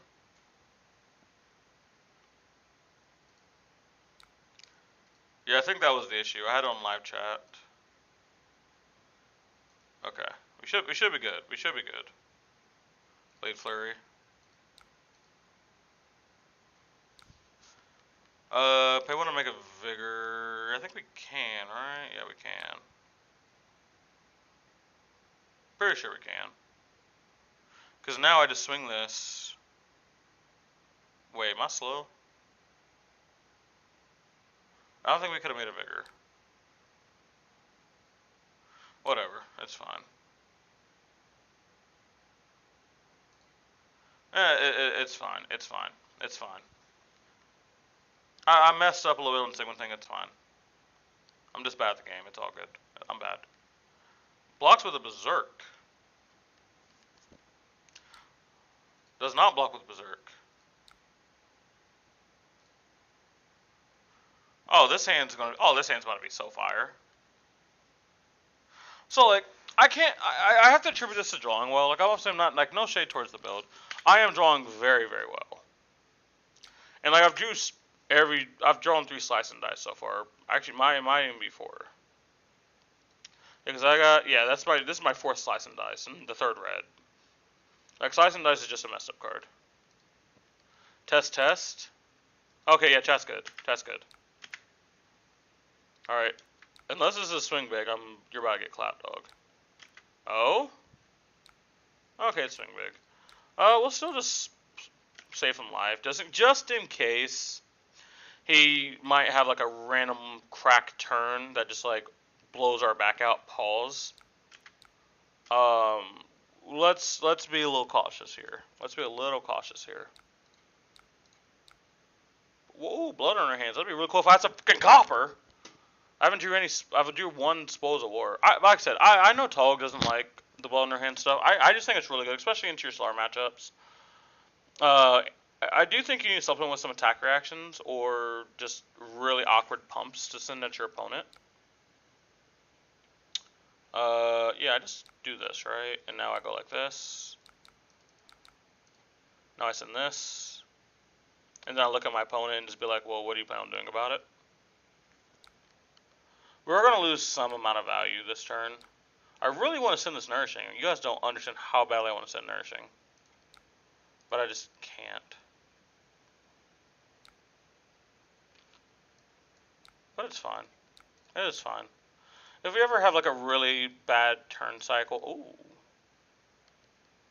Bing bong, hello. I believe you're about to... You get the scientific term of clat. That better be a pump on your hand. Wait. Oh, he had an agility token? Oh, word. Oh, we're just drawing discarding, huh? I mean, obviously this is turn this on. I'm gonna be real.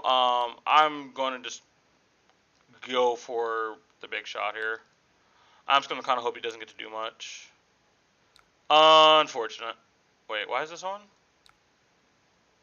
Oh, I guess he drew 2 cards. I don't remember him doing that, but I guess he did. I just need to block 6. So I take exactly 5 there. How many vigor tokens do I have? I have 2. So I can just block like that. But we can see the power of my tokens. But he's had a my token every single turn. It's pretty good. He's got some extra value.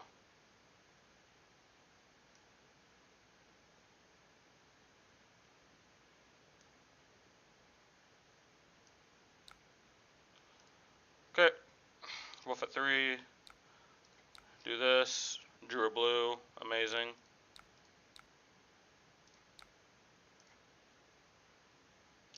And my favorite thing about all this is... Oh. Maybe not. Okay, it takes 1. Wait. And we have the end swing here, so he has to give me both cards. And he's dead. Good game. Okay then. Alright guys, we're gonna do some deck rating. If you guys want to sub to the channel, just kidding. Alright, we'll do some deck rating. I run fucking 9 Outland Skirmish. I thought you didn't like put your chat out? Oh word. Maybe I'm thinking of someone else that didn't like maybe I'm thinking of another YouTuber that didn't like the card. Because they said it has too much tension, which is not incorrect. Like, it does have a lot of tension.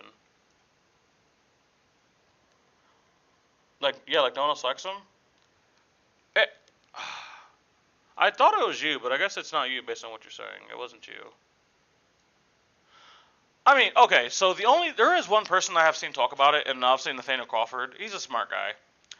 He obviously rates it pretty high. But like I think usually he has a good head on the shoulder, so like I'm not mega surprised that he like thinks the card's good. All right, let's see. All right, guys, here I'm gonna treat this like a YouTube video. No, I'm not. I guess for anyone that's watching the VOD or anything, if you guys want me to do deck rates, DM me on Discord. Here I will type what my Discord is right here.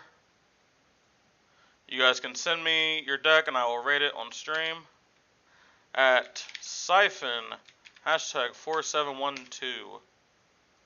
Or I will make this a little bit bigger for you guys. If you guys want any deck, also I used to do VOD reviews all the time. I'm gonna bring back VOD reviews. I know people like the VOD reviews I used to do, or just live coaching sessions. But yeah, just send it to me on Discord. Say that you want the deck reviewed, and I will obviously do it on stream. There's no like payment. There's no like you have to subscribe to the channel. There's nothing. Just send it. Just send it. Same thing on Twitter. If you want to send it to me on Twitter, my DMs are probably open. I mean, they might not be. I don't know. By the way, I wonder who he's talking about here. Who is he talking about? I don't know who he's talking about. I kept talking about literally anybody. Alright, guys, but we're going to rate Tog We Make Best. We all know with a We Make Best video, the first thing that we always got to do, we got to go to the results. Oh, okay. Okay, Tog. Okay, Tog. I see you. I see you. Dude, is that a positive? Wait, hold on a second. That's what I thought. That's what I thought. That's more like it. That's more like it. Now, I'm pretty sure your results are probably just carrying it, because I haven't played it. Oh, Jesus Christ, Tog. Dude, chill out. chill the fuck out, dude. Dude, this is the one thing I hate. Is people will look at this and be like, oh yeah, 58 Worms Day, but they're like, alright. And then they'll be like, cool, the community's getting their cheeks clapped. Who are they losing to? Victor. Okay. Maybe it makes sense, I don't know. They're losing to KO, Levia. They're beating Levia. That is interesting though.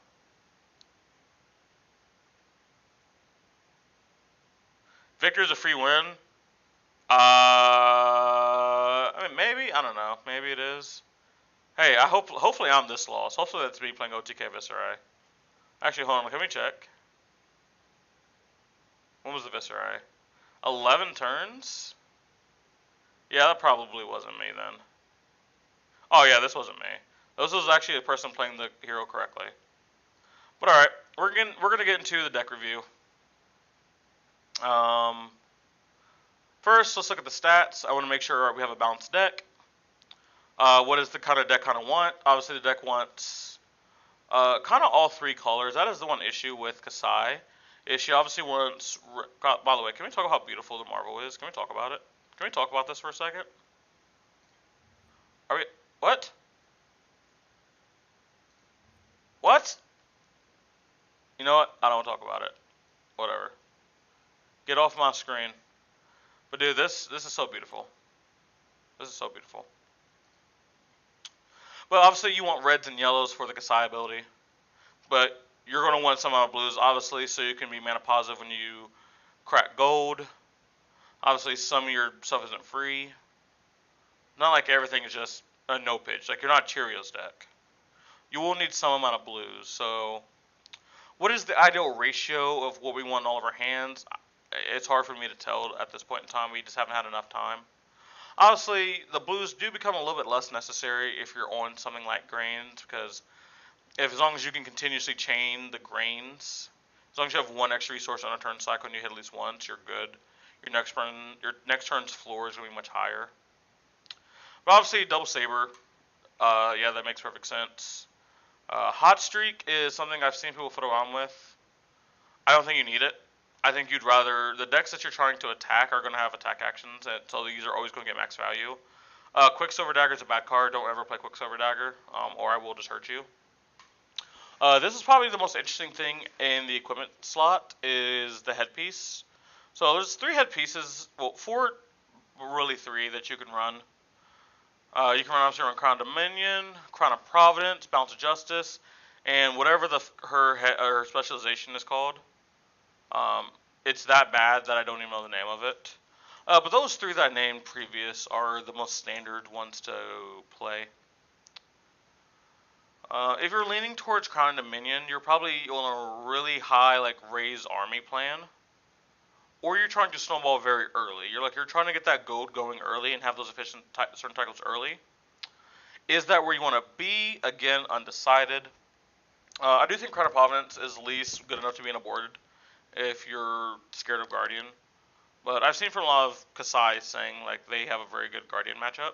So maybe Crown of Dominion is just fine. And unless it's exactly Victor that's running CNC, CNC is usually going to be for 6, not 7, so it's not awkward block. But obviously if you're going against Bravo, you can expect a Pummel to come after it. And Betsy's on a hero, cannot hurt me. But I do think the Crown of Dominion's fine. Grains, Tunic, they're all kind of going to do the same thing in this deck. The Grains is going to be a little bit better if you want to just chain turn after turn. But if you're more just playing more of a mid-range, playing a very slow style, playing a very patient game, Tunic is going to be much better. But then you have to say, well, I'm giving up 2 life to do that. Technically 3 in some late game scenarios, because realistically you never want to be blocking with Tunic, where I don't care to actually get the 3 block value of this before I'm dead, if it means I can win the game. I mean, the same thing is technically for Tunic, but the whole reason you would want to play Tunic is the counter. Iron Song Response, standard. You can play Brave Forge Bracers, which, again, on a much more aggressive build, it might be better, but then you have to ask, well, they're going to do the same thing. The only difference is, this will have immediate value and future value, where the Brave Forge Bracers only have value if you've hit already, and you can swing again. Right? If that makes sense to everyone, right? Well, let's talk about Brave Forge Bracers first. You need to have hit, so your turn's already been fine, and if you hit with this, you're doing something good already. The difference is between Brave Forge Bracers and this is you have a choice. Well, you have 3 choices. You can swing and immediately get advantage of the curve, which is the same thing with the Brave Forge Bracers. You can play an attack action and get an extra pump there. Like you can play a Nourishing Emptiness. Now it's 7 dominate. That's awesome. Or you can do something really special, and if you don't have go again, you can just bank it for next turn. You want your cards to be as flexible as possible. And this card's way more flexible than Brave Forge Bracers, and they have the exact same block value. Valiant Dynamos, you'll never not play Valiant Dynamos until they make better Warrior legs. This card's just insane. So getting on to the main deck here. Let's see the main deck. So this list, first thing I want to point out about this is very clean. You see 9 ofs, 6 ofs, 3 ofs. There's no cute 1 of text here. Obviously, just knowing what all the cards do on the face value, your resource curve is going to be pretty good. Where if you guys actually watched the stream game I played before this, I played someone else's list. And they're playing things like Draw Swords. And Draw Swords is fine because you're usually going to replace the card they're going to replace the Draw Swords. So in a world you could say it's free, quote unquote, but the deck was only running 15 blues. So asking yourself to always have a blue or a yellow and a Vigor token or yellow-red to pitch in a Draw Swords is a lot to ask, especially if you're also blocking. You can't block, have draw your swords, have go again, and have the blue every turn cycle. It is just not going to happen. Unless you're wanting to run so many more blues, which then you're running more blues, which has no synergy with the Kasai ability, and they're weaker cards in general. Right? So I don't think you really want to be on a Draw Your Swords plan. 3 Blade Fury. I like Blade Fury. I think it's a really amazing card. Not much more to say about this. No prices are out, but I definitely think this card is going to actually be undervalued price-wise. Not saying this card needs to be $10 in value, but I definitely think the way that this is going to pull, this is going to be more than a $1 card. I know it's a weird thing to point out, right? But I do think one thing that people don't realize is some of the prices in Flesh and Blood don't make sense. You'll see really cracked card do $1, then cards that are just mid as all fuck be $5 to $10. It makes no sense. 9 Blade Runner. Yes. Just yes. Just yes, you need go again. You have this is go again and a 3 block and a reaction. And one thing that you guys will know about me is I value post pumps rather than pre pumps, even though this is technically a pre pump because it's not pumping the sword that you're doing right now. But the fact that you're getting this effect on a post pump, so your opponent's more unsure of how the turn cycle is going to go. Hit and run. I'll be honest, not the biggest fan of this card. Like, I get it. Like, trust me, I get it. So you're going to swing with the sword, break the chain, play hit and run, swing again, and it's +3. That's fine. But again, I want to give my opponent the least amount of information possible. And especially on small hands, this card doesn't do a lot. Now, the thing you'd have to ask yourself is, right, is like, okay, if you're not playing hit and run, what are you playing? Because let's say I wanted to take out all 6. I probably would only take out the reds. But let's just say we take out the reds. Okay, well, we probably want to replace it with a red card that has go again. And we can just go to this right here because we already have it pulled up. Let's go red, and we can just see how many cards have go again. And then we can see, like, the ideology of why the hit and run's probably in there. And, okay, first card, Driving Blade. You're never playing Driving Blade in this. You're never playing Driving Blade. Ever. And then we go to the next page. Okay. Yeah, I'm still waiting on the go again. Precision Press. The issue is, it has Piercing 3. It only will get the +3 if they block with equipment. Not great. If it was a reaction, I'd be on your team. And it costs 1. So you're effectively paying 1 to just get go again, which you'd rather be doing something else. And yeah, and we're going to the next page, and yep, we're still trying to find it. Still trying to find it. Still trying to find it. Hey! Warrior's Valor. Cost 1. And if it hits, it gets go again. So it's not guaranteed to hit. You do get the pump, but again, we talk about post pumps are better. And marginally, what this is going to do, it's going to roughly do the same thing as hit and run, even though they do it at different timings. Like, obviously, Warrior's Valor is a pump on the first one, where Warrior's Valor is a pump on the second one. I think if I would rather play one of the two, I'd rather play the 0 cost card. And I'll take the small neg value, breaking the chain and possibly giving someone a better block with their equipment again.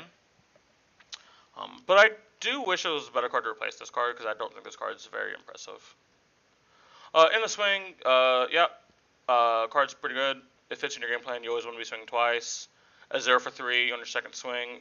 This is where you can really get mix-ups. I think one thing that people undervalue in Flesh and Blood is mix-ups. That's the reason why I rate Warriors so high most of the time. Not currently, but most of the time we're high, and I value Katsu super high.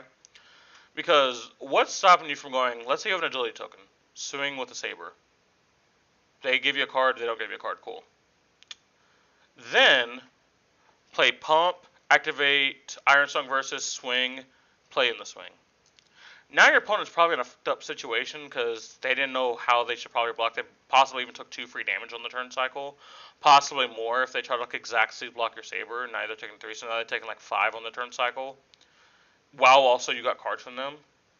Yeah, I really like attack reactions in Warrior. Mix-ups are very valuable. The few non-Warrior centric cards that you're going to play, Nourishing Emptiness, and the one good thing about Nourishing Emptiness is that like I really didn't think people needed to be explained. I thought it was kind of obvious from my perspective. Is you banish the other Nourishing Emptinesses from your graveyard, so this always has Dominate. It's that simple. You make it to where it always has Dominate. 9 Outland Skirmish. Blood in Her Hand's a fucked up card. It's a fucked up card. I don't know what to tell you. It's just messed up. Also, the fact that it makes copper, even without Blood in Her Hands. Let's look at copper. While this is one of the most inefficient things to pop, because it might be very sparing for you to make gold, people are not going to easily let you make gold, because you're just activating the Kasai ability. It's very straightforward. Where people will not value the copper as much unless they know how good Blood in Her Hands is. So in a pinch where you maybe have double blue in your hand, or you just have an extra like go again card that you don't need, you can pitch it into the copper, draw a card. Your sword attacks are still going to have Courage of Blade effect on them. And if you have go again, it's still fine. It's still a fine rate. Yes, it's not a gold. It's not gold. But you can't make silver, and this is the next best thing, and it really makes this fucked up card fucked up. Slice and Dice. This is like one of my favorite cards of Kasai. I don't think you should ever bring a build unless you're doing a very specialized build of Kasai. Like you're going like a very attack action focused build, or like one that has like a mid range game plan. Especially the red. Like the red's just so messed up. It's just this is a 0 for 4 split across 2 cards, and let me tell you why that's powerful. If I just say here's a wounding blow, or here's a hammer for 4, it is so straightforward how you have to block it, and it can be very efficient for you to block it. But if I say here's 2, well, how do you efficiently block that? Or if I say here's 1, here's 3, how do you efficiently block that? Because at some point you're either taking free damage, or you're over blocking and losing value. And this card is like the craziest example of that, and it's a 0 cost. And we're running the reds and yellows, which I do like here, because obviously if he's into Kasai ability, and the blue doesn't offer enough. It is 0 for 2. It's not really where you want to be, and it has no other utility. Because if you're going to have a 0 for 2, you're going to want some form of utility, like go again, or some type of on hit. Spoils of War. Blunderhands is a fucked up card. It's Lumina Ascension without the extra steps. Yeah, your one Spoils of War. I mean, it's also a way +2 go again. Like, at the end of the day, on a blue, you can just play this and send both your sabers. Like, that's 6 damage. You can't hate that. It is what it is. And if it hits, you get to get material. And we talk about how fucked up this card is. This card, like, they could have said F the Ray's Army and only, like, still cared about copper. And Kasai would still be crazy. Because Blood in Her Hands is a fucked up card. I don't know how many times I can say Blood in Her Hands is a effed up card. It is literally Lumina Ascension without the extra steps. 3 cash in, very standard here. Ram 3 is interesting. I'm not a fan of paying for a ton of stuff. This is one of the few cards I am fine with paying into. Like, if I have to pay into this, it's fine. You do want a good density of go again. This is another card that I can already tell you doesn't have an amazing replacement. There are cards you can, in theory, replace this with. But they just do a much less impressive thing on average, where this is just Blade Runner like 13 through 15. Shift the Tides of Battle. This card's also kind of insane. It's like a weird version of Glint, where it needs to be pumped to get the go again. So, like, in theory, you could say that's its reprise. But then next time something gets damage, you make an agility token. What if this card just read, if this deals damage, make an agility token? You would still play this card. It just has the ability to also get go again on this turn. So it not only has value on this turn, it has value on the next turn. So in Kasai, at minimum, this is worth 4 points of value if you're able to get it to hit. That's a yellow 0 for 4. Again, across 2 different things, which is so powerful. And let me tell you how powerful agility is. Agility is so much more powerful than Go again in Kasai. Let me tell you why. I could block 9. If I have agility token, at minimum, I can swing. Which means I can probably get my Valiant Daimyo off of -1 counter. That is extremely powerful. You'll play this card until the end of time. Then obviously Glint. You're going to play Glint. There's not much more to say here. This round's on me super interesting. So obviously the reason why you'd want to play this is it's a draw card, and it's a Negavore for your opponent. The issue you're going to run into is, when do you play this? This is my one issue with this kind of card, is playing this. Now, if it's turn 1, I'm so down to play this turn 1. Because my opponent blocks, cool, you'd start the game with Art of War, negative Art of War on you. If they don't block it, cool. Your turn's going to be a little bit under rate, but you have the extra card. This is going to be so contextual when you play this. I almost want to see if there's a better replacement. Like, how many blues are we running in this deck? 15? What? Like, are there better blue? I thought there are better blues than this. There has to be better blues than this that we can run.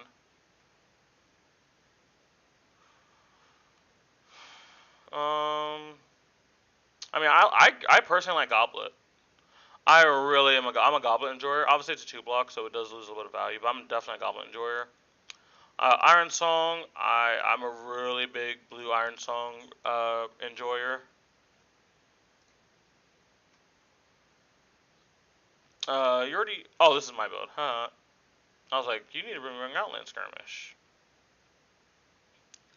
But yeah, that's pretty much it. There's not a ton of cards I would replace it with, but I would like. It's probably like mid enough to be fine.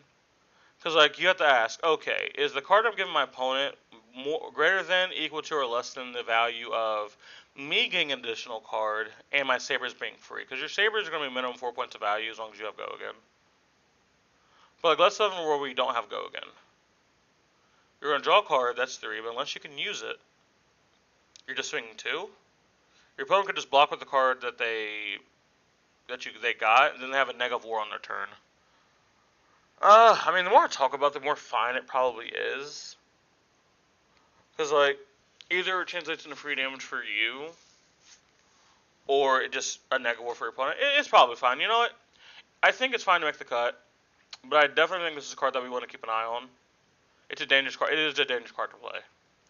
Going into the sideboard, there's no sideboard guide in this. One thing I recommend for you guys, if you guys are going to send decks, if you can make a sideboard guide, so I can see how you're sideboarding into certain people, that would be great. CNC, I like CNC. You're gonna need some form of disruption against aggressive heroes. You can't just like let them just like go off. You need to make them give you cards at certain points, and Command and Conquer is a card that can definitely make them give you cards. I 100% agree with Favorite Scene over Sync if you're going to run a defense reaction. The reason why you want Favorite Scene over Sync is, yes, while you're drawing the card and you're like filtering, because you're a gold deck, because you're a gold and copper deck and you're redrawing the top card of your deck, I'd much rather the top card of my deck be more controlled than just drawing a random card of Sync below. Stroke of Foresight. This card is not very impressive for me, I'm going to be honest. I'm just not impressed. I mean, it technically has synergy with Gold and Fate Foreseen. Like, I definitely think this is a very replaceable card. I guess, like, before I look at the replacements, like, the one upside of this is a 1 for 3 as a reaction. So, like, if we look for another card, it's going to have to be able to either match or exceed that rate. And probably as a post bump, but like a card I like Commanding Performance. I think Commanding Performance is a really good card. Maybe, obviously, it might be in the deck. Let me check and see if it's in the deck before I say anything. It's not in the deck. I really like Commanding Performance.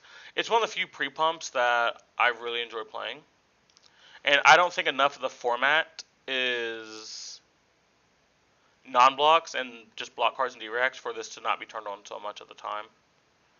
Now, if the argument is, okay, well, they're just going to take the damage, or they're going to block with equipment, I'm like, good. I mean, my goal is to kill my opponent anyway, so they can block bad or not block at all. Good for them, I guess. Obviously, this does have a floor if your opponent does not have an arsenal. This does nothing. So that is something to talk about. Now, the one thing I wonder is, like, cut the deck. I mean, cut the deck is the exact same thing, right? If it's defended by attack reaction, draw a card, then put a card from your hand. So it's the exact same thing, but it can also, like, fix a bad arsenal, which, how many times would you have a really bad arsenal where you need to clear a card from your arsenal? And it's also going on the bottom. I guess it matters, like, okay, what cards would I have that I wouldn't want to see again? And I think if we're asking that question, if we ever can answer that question, that card's just probably not good, and we probably shouldn't be playing it.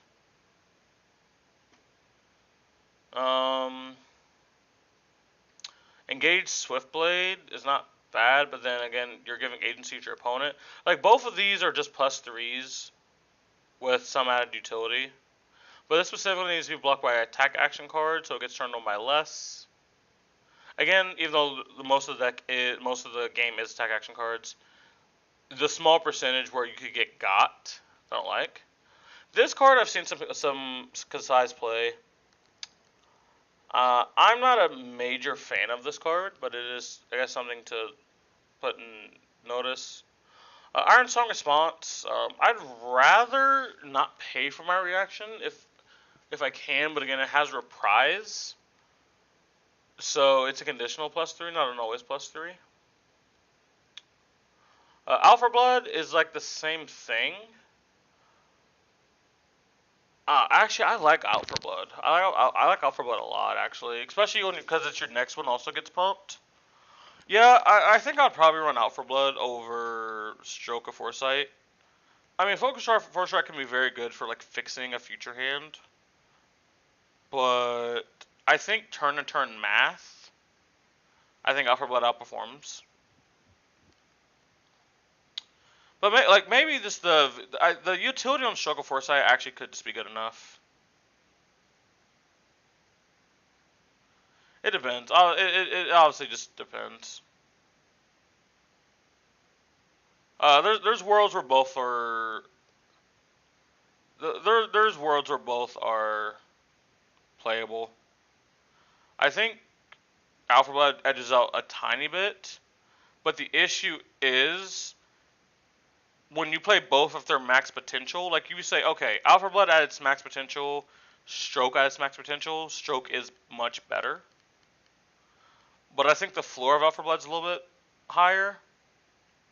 So I guess you just have to ask yourself: do you want your floor or your ceiling to be better? And I don't think it's like a major difference. It's not like game winning or losing.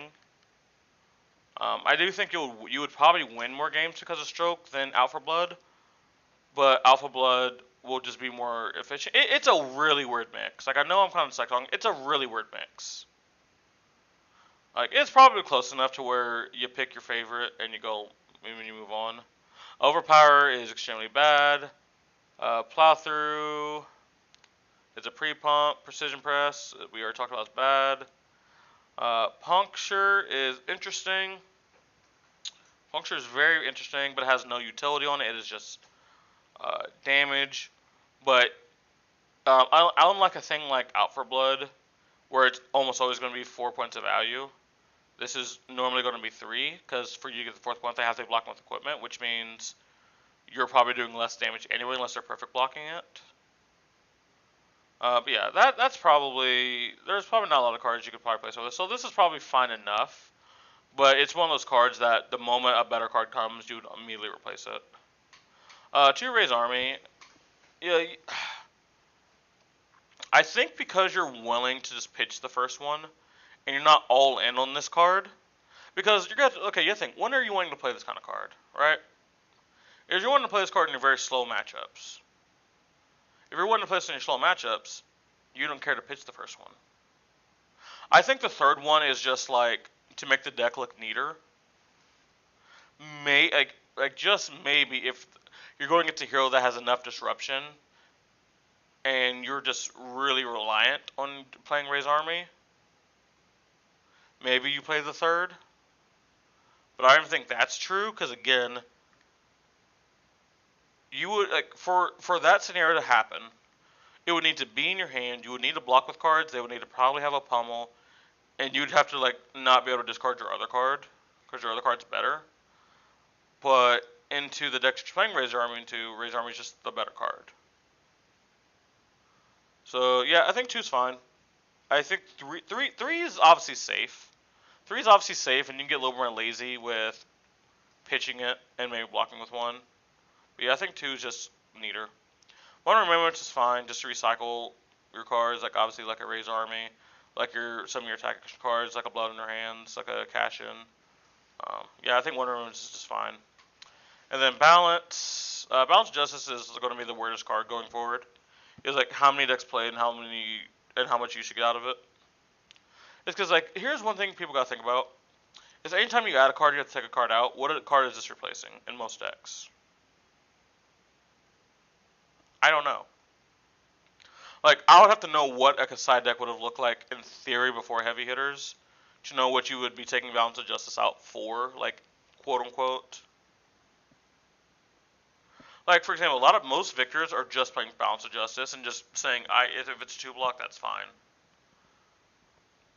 There probably isn't going to be, there's probably enough draw 2 in the format going forward because of Warrior, because of Brute, just any Art of War deck. You'll probably, in a lot of matchups, be able to get mileage out of this. But the only thing that scares me for people only playing Balance of Justice is like, what are you doing against Bravo? That's going to CNC pummel you. Just saying, you got it, you got it. Is that where you want to be? I don't feel like that's where you want to be. I think you want to be something a little bit better. And then, No Rune and Swell. Enough people don't play Spellfray. Spellfray is so fucking good against decks like Kano and stuff. People just don't get it. Overall, if I was to give this card's bad, stop that. The card's bad. If I was to give this like a grade, I think I would give this deck a solid like A minus, or like a 7.5, 8.5 out of 10. There's just there's very few differences I would have made, and I think most of them are personal preference. I don't think they change the deck a ton. I could probably be talked up to maybe 8.5. But yeah, obviously solid deck. If you guys are looking to build Kasai, I definitely think this is a good foundation. There might be worlds where some of these cards do change, but for right now, again, just a fine foundation. Alright, let's catch up on chat. This is where I think I ended. Tunic is only better if you run Shut and Oasis, I agree. This gives the same, if not more, resources on your own turn. I think we're probably talking about Grains, I assume. Pride is very good, into Dromai is very good. Sure. Yeah, probably, but like I would have to see how the Dromai matchup is just like right now. I have not played one Kasai versus Dromai game, and like just trying to think about how that matchup goes is so hard. Because we've seen multiple decks that like can have extra action points fighting the Dromai. Dromai just does fine if they're an aggressive build. I think Big Dragon probably loses to this. Aggro Dromai, I don't know.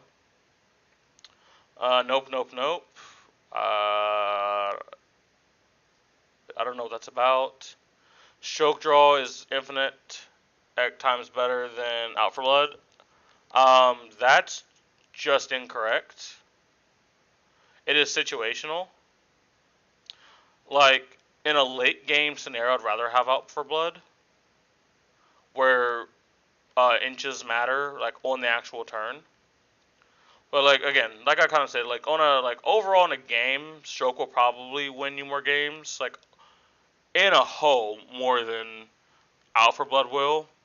But again, it cares, like, do you want your floor to be a little bit better, or do you want your ceiling to be a bit better? And, like, how much you care about future turn cycles, kind of. The one cost is 2 awkward. They both cost 1! What? They both cost 1, brother. Blasphemy, 9 out of 10. Your deck's on 9.9 out of 10. If it was, you'd have a higher win rate. Stop that. Stroke draws. It's draw and put back on top, no?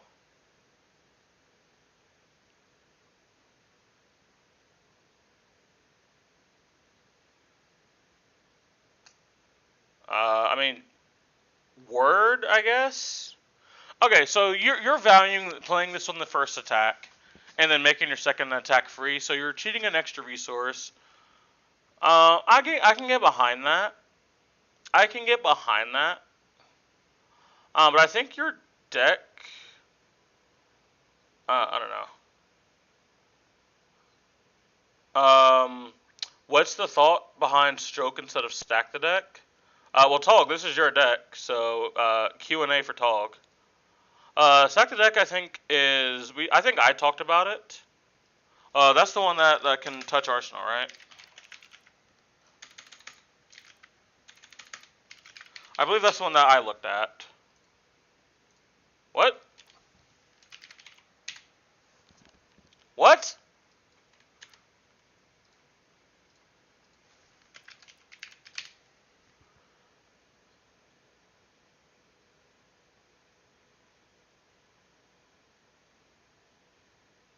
Um, there's no card called Stack the Deck. What are we talking about?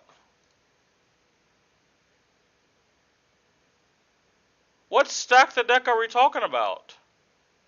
Do you mean Cut the Deck? If you mean Cut the Deck, I did. I'm pretty sure he's talking about Cut the Deck. This is what I'm pretty sure he's talking about.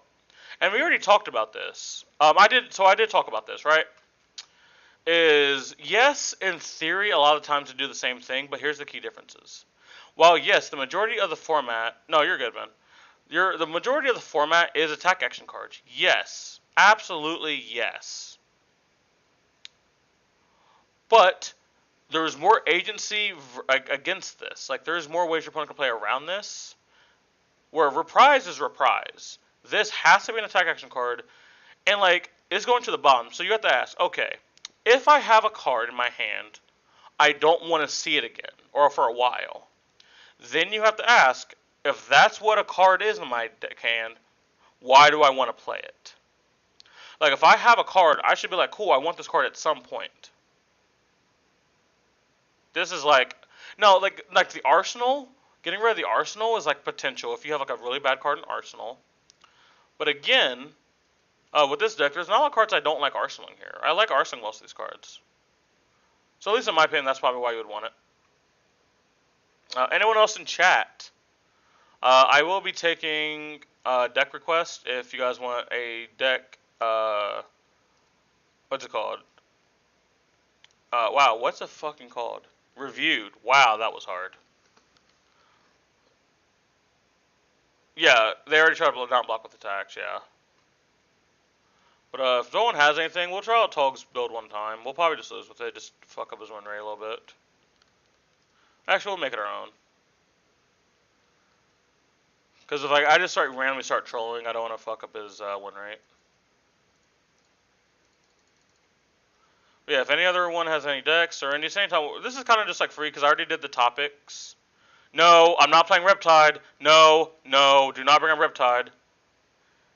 You think I care about win rate? I do. Here's what I do. Because I get to look at fucking idiots going like, oh my gosh, Tog's deck is 3% win rate.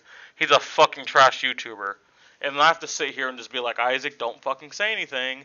I know they're all stupid. Don't say anything.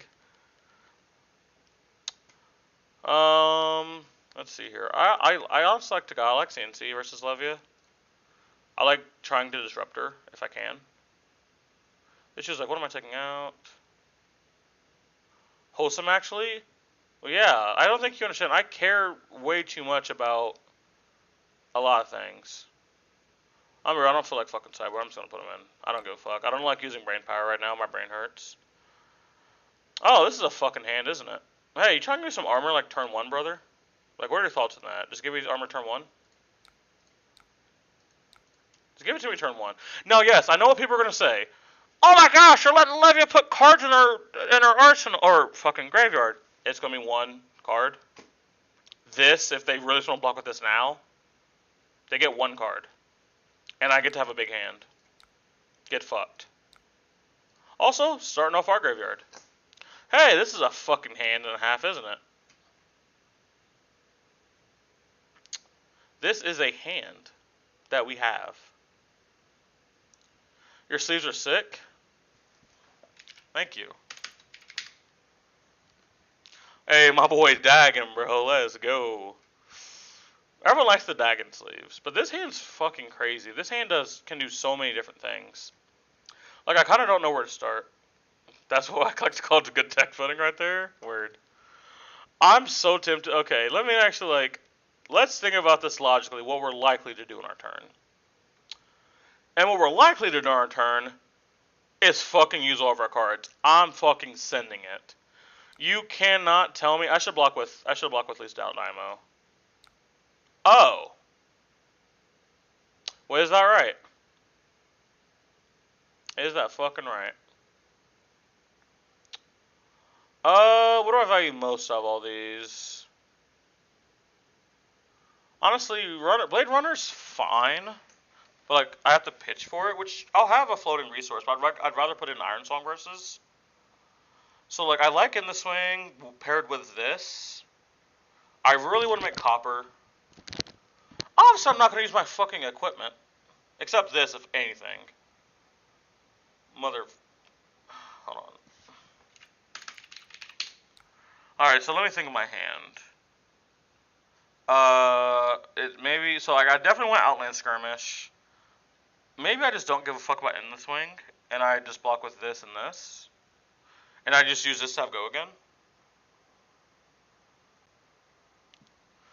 Also, I guess this is filling reds in my graveyard. I'll be able to fill the yellow in. I think we'll end up being in the exact same spot. No matter what. Slice and Dice. Outland Skirmish. And I'll pump the second one. Because I think they're likely to commit cards to this one.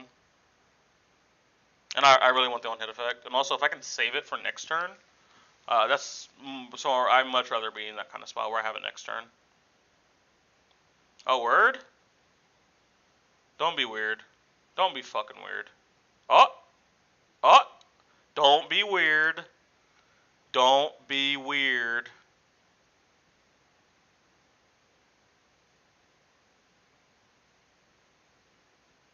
Okay. I mean, you can block with this if you want to get some value. Oh, word? Oh, just like that? Just like that? Hey. Okay, question. Vigor or courage? Which is more important? I think I'd rather have vigor. I think I'd rather actually have vigor than courage. I wasn't thinking about grains originally. I think I'd much rather have the resource. Vigor always? Yeah. Oh, is that a blood in her hands? Wait, is it next time or every time? Oh, it's next time, true. Distance 3 back. Is that another Outland Skirmish? I have an agility, right? Oh, we're just gonna fucking ball. We're going to fucking ball. Like, I'm talking about long have we awaited, Black Man activated type stuff.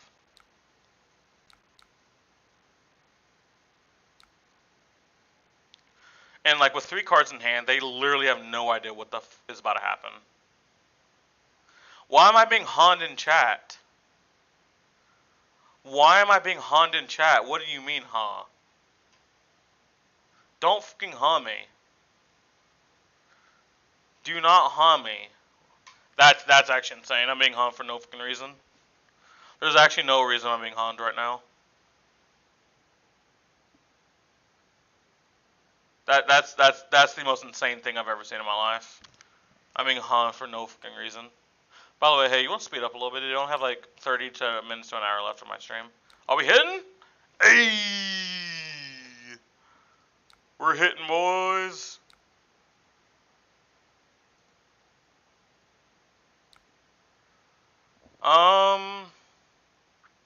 Yeah, I'd rather have the vigor still. I mean, I already have one vigor, but I'll take a second one. I literally will take a second one, like legit.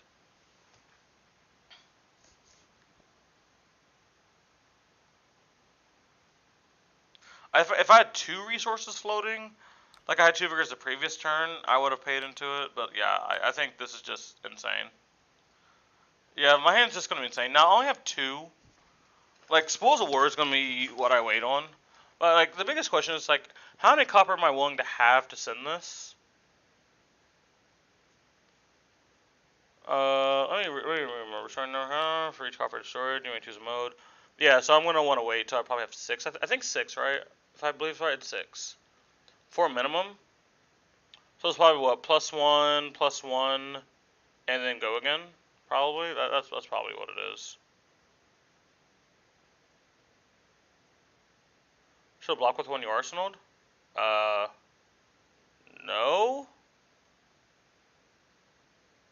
No, I shouldn't have. What? No, the one issue I do have, I don't have go again. Hey, talk. Shut up. You're fat. Remember that you're fat, Tog. You're overweight, buddy. These are the exact same card. I just realized. That's funny. But I'd rather have the post pump than the pre pump.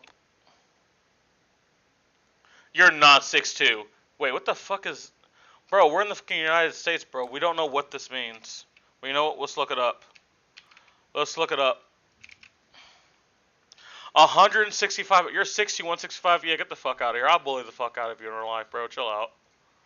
I would bully the fuck out of you in real life, Tog. Chill out.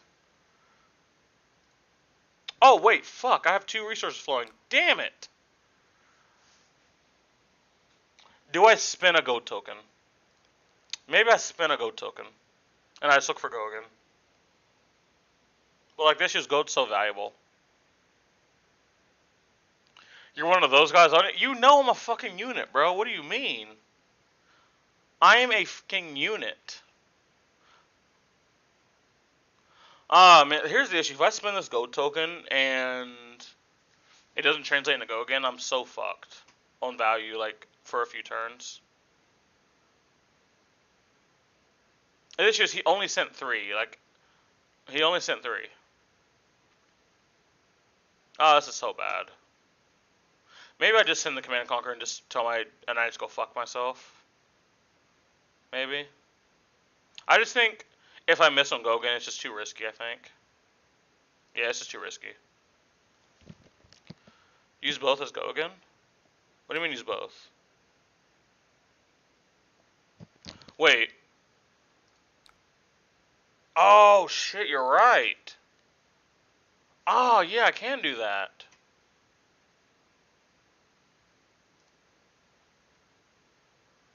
Ah, yeah, shit, you're right.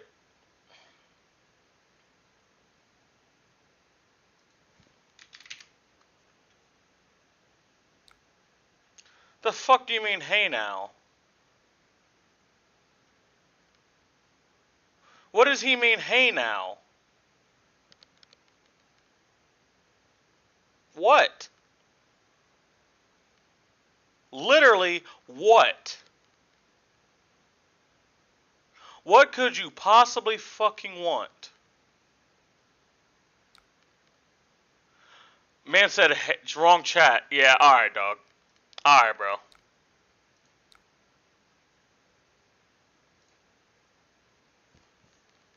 Actually, I wonder if I should have drew a card with that.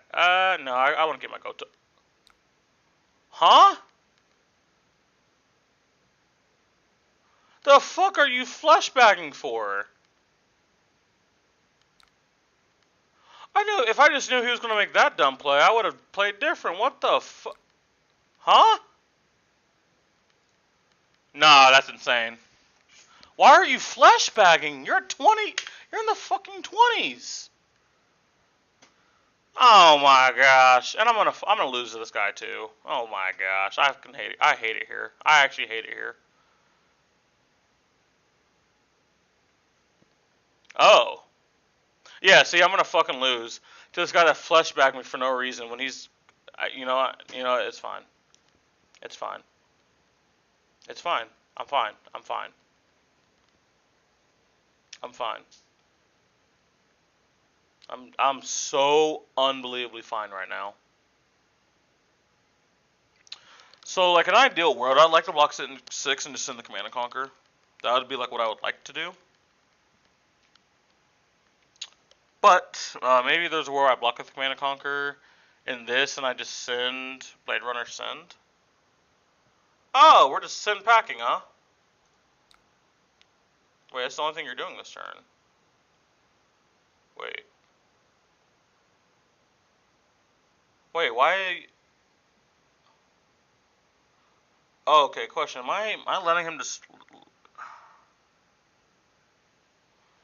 Am I blocking this out? I think I 100% blocked this out, right? And then my hand is Blunderhands plus something?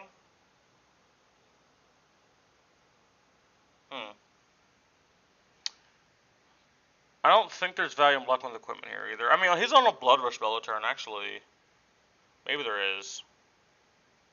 This is... I'm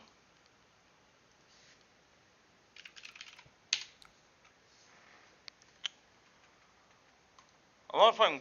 No, I'm playing 3, right? I'm playing 3 Blender Hands. I haven't seen the 3rd one. I also haven't seen Spoils of War, and I've already seen 2 other experiments. I don't have a lot. So, like, my turn here would be like what? Swing, Blade Rider, swing, Arsenal. I can block with this. I can block with this, then if I plan on having go again. It's just extra life. And I guess I can save this for a future turn. Yeah, that's probably fine. Take 9? Absolutely not. No copper anyway. You pitched 1 turn 1. What do you mean take 9? If I'm blocking with CNC, I'm not taking 9.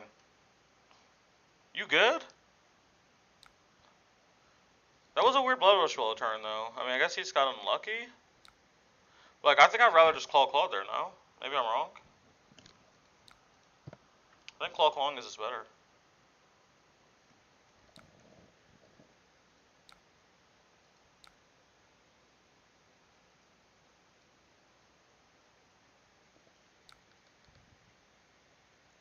I could have activated this here, but I'd rather have it for a double swing turn. And there's a world where they could just pay. Not pay, just block it. And like, yeah, I'm fine with them blocking, but I'd rather just... Oh, this hand's fucking awkward, isn't it? No go... Oh, no, I've run through. No, true, I just pitched this to that. No, I'm good. I'm good. I figured it out. Oh! Huh. Yeah, so anyway. I'm gonna have go again. I'm gonna have go again. So, yep, I'm fine with blocking with this. Dude, that diamond's so broken, by the way. It's actually insane. You're clawing me. Okay. You got me, I guess? I don't fucking know.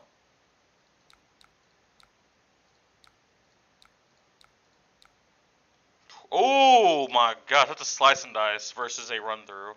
Sorry, not right, slice and dice versus blade for it. That's... it's a pre-pump, that's a plus 2 on the second one, though. So it's...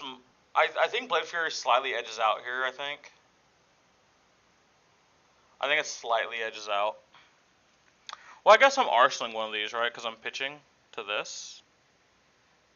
So I guess what would I rather pitch? What would I rather have on a different turn? And I think because how I block, I'd rather have Blade Fury than Slice and Dice. Cause it's a post pump. Pause. Pause what? What the fuck? Actually, maybe depending on how I blocks, I just think, because I think copper is very valuable, and so is the gold. Oh, really? We're just playing like this, huh? Fuck it, we ball. We're gonna fucking ball. Also, I realize it's 14 to 16. When did that become life totals? I don't remember that happening. Like, it probably is legit, but like, I don't remember it being sick. But what did I say? What did I say that got paused? I didn't say anything. Oh, you're giving me cards, dude? Nice, nice, nice. Edging? Oh, alright, bro. Chill. Alright, bro. Alright, dude. I'm getting weird champed right now. That's insane. How am I getting weird champed? Wait. Oh, he has agility. I was about to say, that doesn't seem correct. Whoo! 11 go again. Probably 11 go again in the claw, so it's 16 damage turn. I'm gonna be so fucking honest with you. My balls are so fucking large. I'm just gonna block like this and tell this guy to get fucked. I'm literally gonna tell him to get fucked. Wait, nah, there's no shot, right? That's all he has? Wait a minute. Oh shit, I don't have go again. Wait, why do I not have go again? Oh, I can just play the hit and run. Hey, you're right. Alright, opponent. This guy's so dead. He's so dead. It's actually insane. Wait, I already have Gogan. Never mind. Dude, this guy's so dead. This guy's so dead. It's actually kind of impressive how dead he is.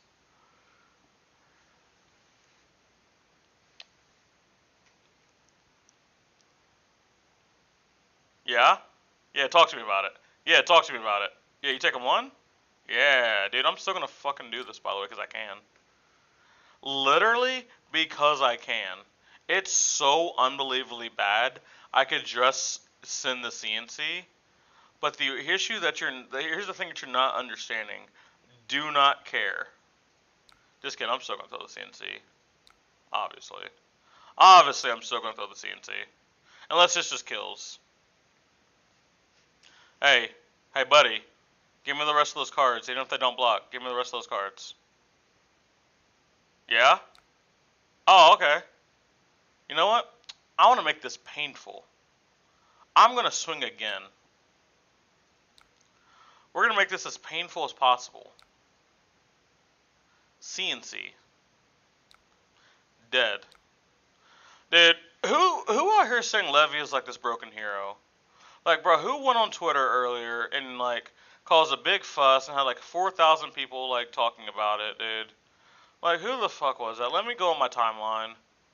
Yeah, who is this fucking Sifn TCG that has 3.2k views on this and has all these people commenting on it? And, like, the post engagements, like, kind of goes crazy. Who the fuck is this guy? 14.3 value turn? Yeah, it kind of went crazy. Yeah, the turn value kind of went crazy. Oh boy, one more brute. Yay. I do want to kind of test some non-heavy hitter stuff. Like, yeah, that was the average. Yeah, that was pretty good. Like, let's say hero that's, like, not, like, Azalea. Let's play, like, an Azalea game. I'll play, like, one Azalea game and, like, one Dash game.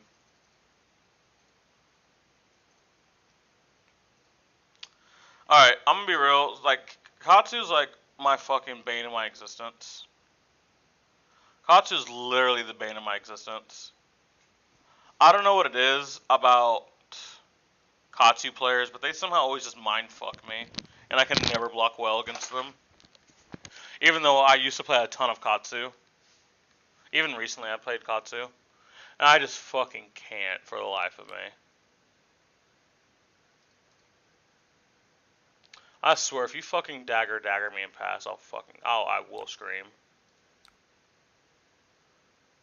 This is not guaranteed to hit. I mean, I guess I have this plus this. So I think this is slightly less valuable. I want to 100% keep an arrow.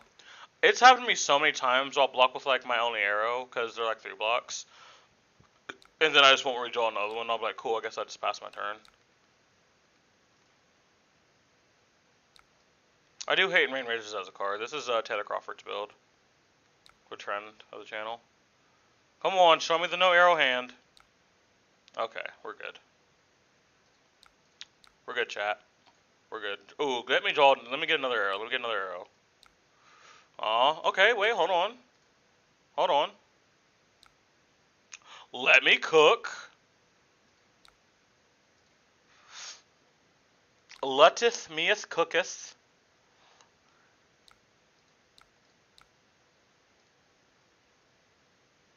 But yeah, this is where Manager is bad. It's getting exactly 2 points of value, and it's, like, so fucking meaningless. But this is a pretty good on-hit, though. I mean, I get to recycle it back. I get the Laser Blood Rot. Not bad. Wait, why are you blocking with equipment, buddy? Wait, why are you blocking with equipment? There's no reason to block with equipment. It's just... You're still getting hit! Oh my god, he's so bad. He's so bad. Aha, okay, he thought wiser. He thought wiser. Wait, no!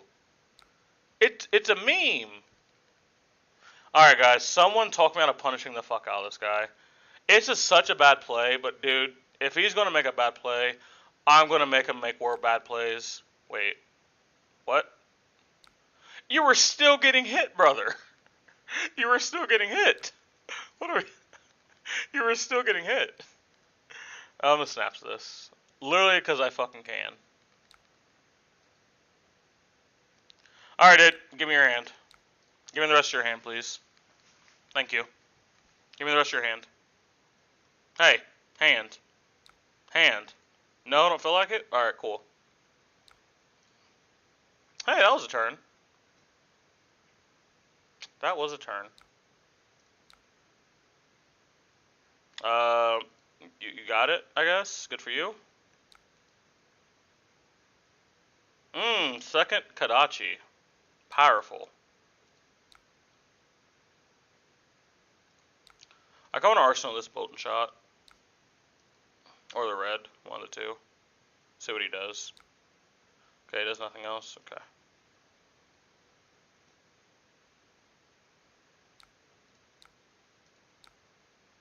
Oh. Word. This actually just works perfectly now. Because I'm using the Rain Razors, I'm more likely to want to Arsenal the Red Ledger. Also, since he's used block equipment.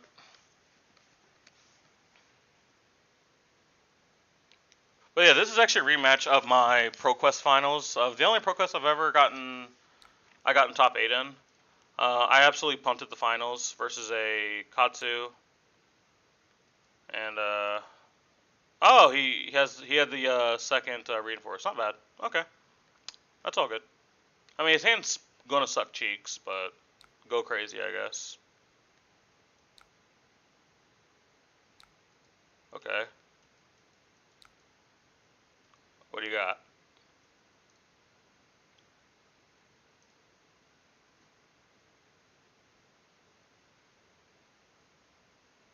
It's better be a banger. Or I'm not blocking. I'm gonna be real with you. Like this better cook. Like this hand better that you're about to. That this is. It better cook. It better cook.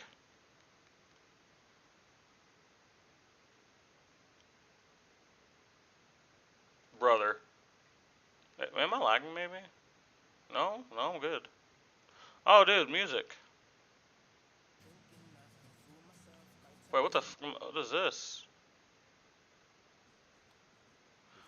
Fiverr? Bro, we don't care about no Fiverr, dude.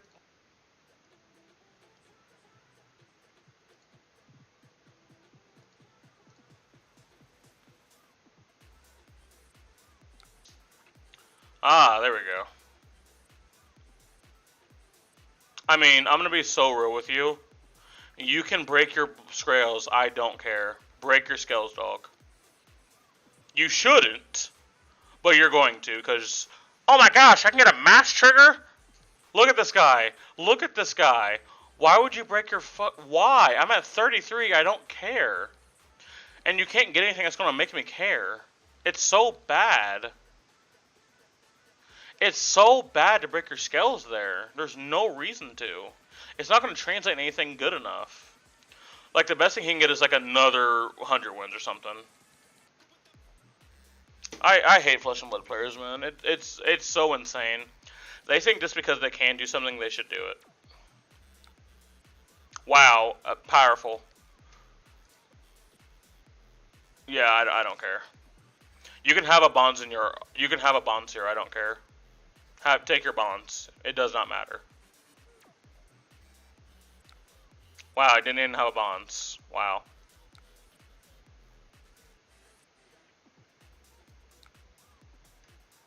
Oh crap! I meant to bottom that.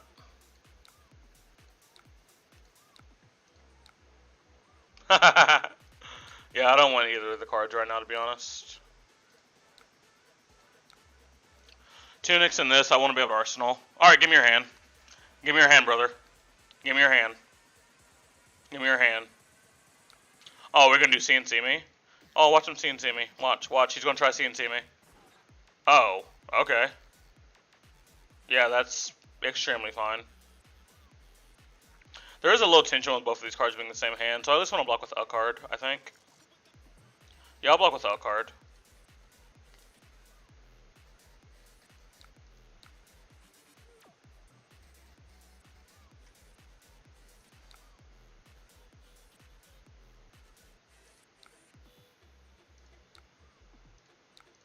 I want to try out the new card and see how much I like it. 8 dominate. Discard all but 1 card in your hand. It is weird they gave Azalea a card though. I mean, obviously they made this set like months ago.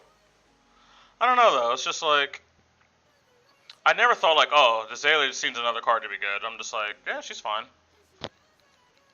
The good thing about this card though, they're gonna discard all the cards, which makes it a lot harder for them to probably play for Woodrot depending on what they keep. And they're blocking with the card. I mean, I guess they would have just lost the card anyway, so yeah, it's actually fine to block. Never mind. Discards that, sweet. Alright, you got 1 card in hand. Oh, word?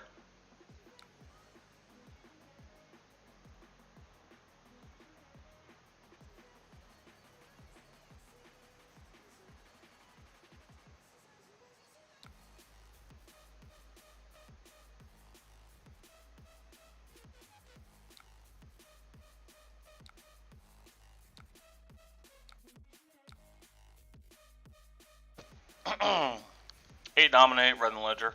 Pretty good. Mega Ponder. That's a good card to Arsenal as long as we get a pump, which we do. Oh, that's just aids. We'll choose War, it's fine. This is fine. This is a good turn to draw the Rabble. That's an insane turn to draw Rabble, by the way.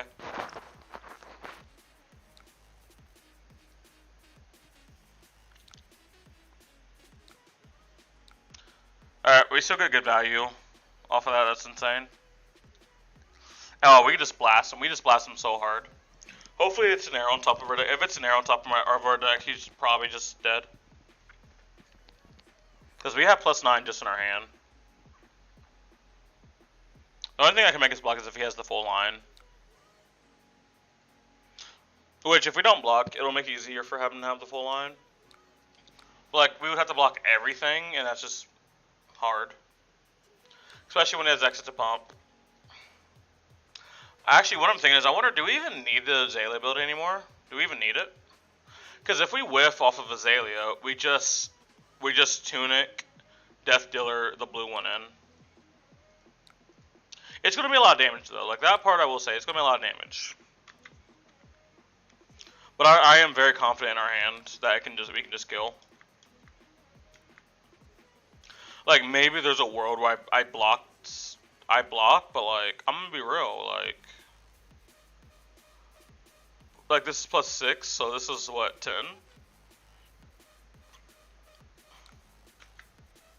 Oh, wait, did they not tutor wait, what did they tutor?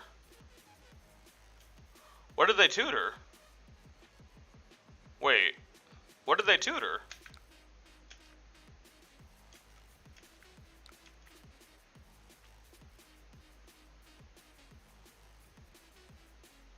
Wait, did they? Oh, they had another Warmongers in their hand. Alright, that was a powerful turn. Can't lie to you, that was powerful. Oh, GG.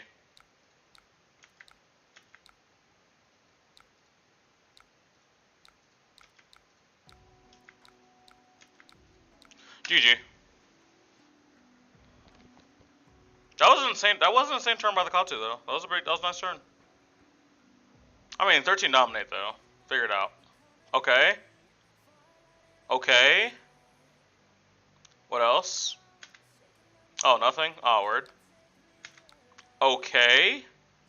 Wait. Oh, they actually get to live at 1. Yeah, I don't want you Kadaching me. So it'll make you discard that. And then you can't do anything with that card. I mean, I guess you could pitch it to Kadachi, but whatever.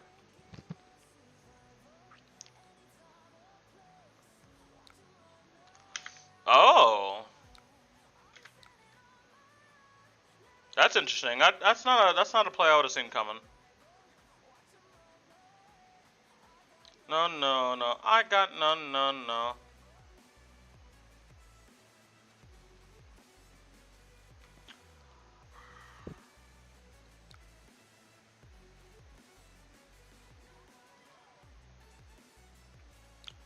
Alright. So if we hit, we're good. If we don't, if we hit a buff, we're fine still. Okay, that's bad. Okay, that is bad. I mean, we strip a card from them, though. So what I think I do is I think I just play the Codex. Discard the blue Bolton shot. And I think I get go again, right? I get a card with go again.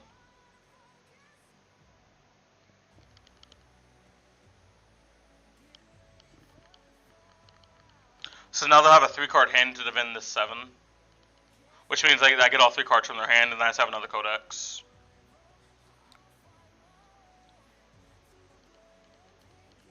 The game ended up being pretty close just because I got really greedy on the turn and they drew a reinforced line at a really good time. You got the Flick Flack? But again, if they somehow get out of this turn, I just have another Codex. Bro, what the fuck?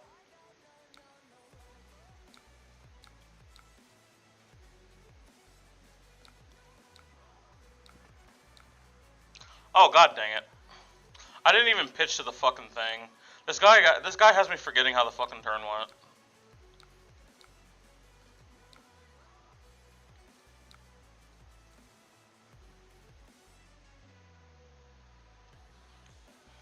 And this is a higher ceiling than discarding Codex. And this has discarding Codex, Tunic, Bolt and Shot. I just, on average, I'll get higher damage because I have to draw a buff for like the blue Bolt and Shot to mean more. Also, I don't know why changing what card you get is going to matter. You're dead, brother. Unless it's just on principle. Okay, cool. I mean, obviously, I guess they don't know I have this, but like, if I'm going to make this kind of play, like, you have to assume I have something. What's like the sexiest here? Let's get the Judge, Jury, Executioner again. Let's just send it again.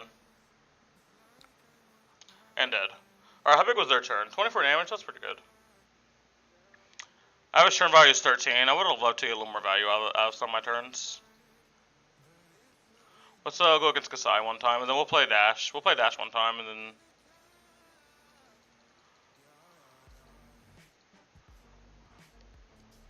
I want to try and play Slapdash. I know I do have someone that's wanting to work on Slapdash. Let me see if Easton's list. I'll probably just like improve Easton's list. What the fuck?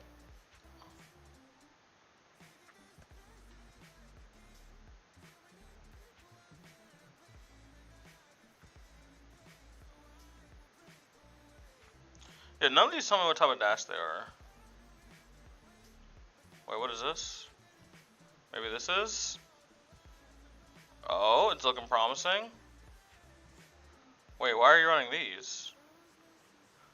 Oh yeah, this is Slapdash though. I mean, my issue with this though, I'd rather just have the 1 block and equipment in case I ever just need it. And I don't feel like you're losing a ton.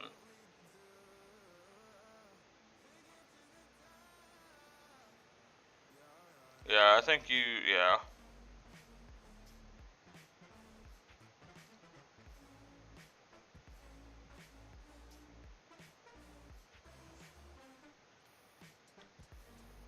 Unless, like, I'm just missing something. I would rather just have an oopsie button in case I need it. Yeah, oh, they're in the maybe. Okay. Yeah, so arms and legs, yeah.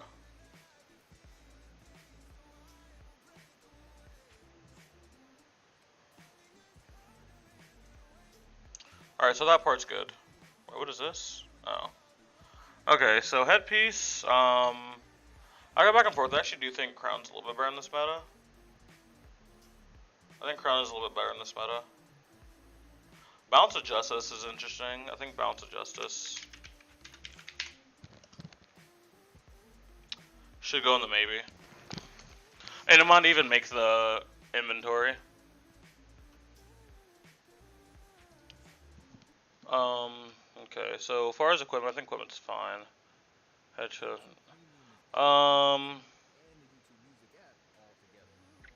Yeah, CNC's fine. Inline strike's fine. This is fine. This is fine. Because you're on slab, you probably want the 5th one, but like I wonder if 15 is still where we need to be, or if we can get by with 14 or 12. I'm sorry, because like in theory we get a slot, we get an additional slot in the deck, but then it's just a one of, and then it's like, okay, what one of would we want? And like I just don't have that answer. Like maybe that one of is fine as like heart. No Warmongers feels weird. Like some of these cards I'm here do feel kind of weird. And I feel like we would want some of these cards. Probably for now we can keep it. But yeah, it's definitely like a card. Sigil, Sink Below, Unmovable, Yellow, Finding Spirit. Yeah, I think I was on that. I think I was on yellow as well. Pulse Wave Protocol. This is This is Pulse Wave Harpoon, right?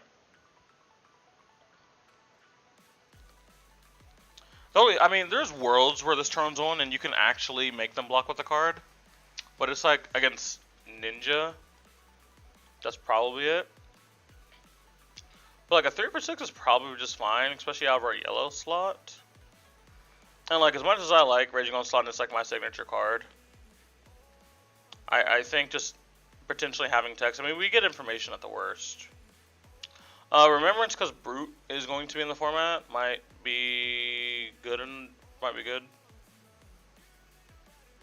Honestly, this list is pretty clean. The issue is like this runs on me so fucking bad, man.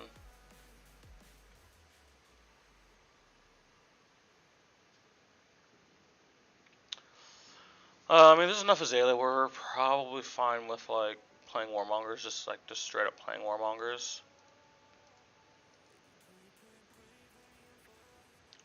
I mean, obviously, like against turn 1. Also, if we're playing Balance of Justice, that means we also can get value off Hold the Line.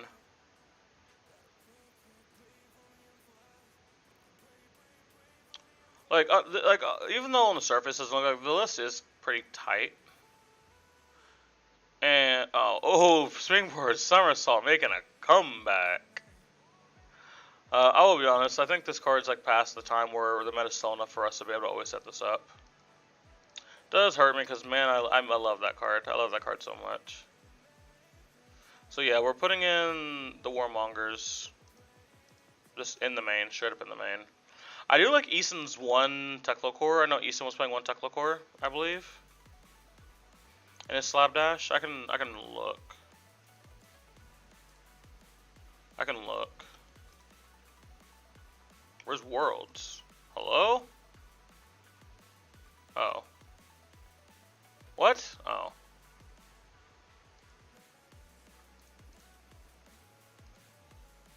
This was Slapdash. If I remember, this was Slapdash, yes. Okay.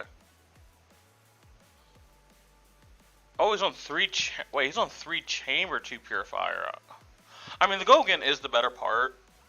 Sometimes. I think, actually, no, most of the time Gogan is better.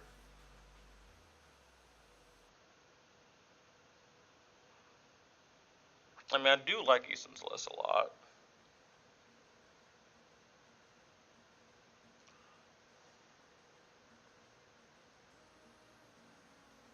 So, like, the difference between this list and this list is, like, you do have a little bit higher ceiling with your Evos. Well, specifically, I guess, the red Evos. Because they're almost never going to be 6/6s. God, Easton's list is very good, man. God, I like his list so much, actually. We might just be playing Easton's list, I'm going to be real. And then just, like, upgrade Easton's list. Yeah. Yeah, probably. Ah, dang it, yeah. I think his list is just that good.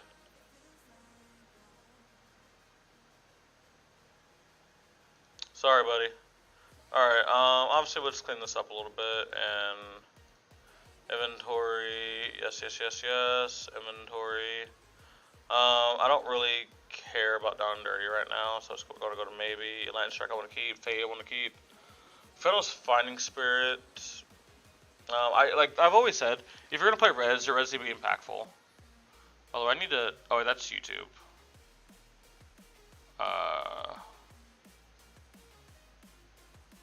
Okay.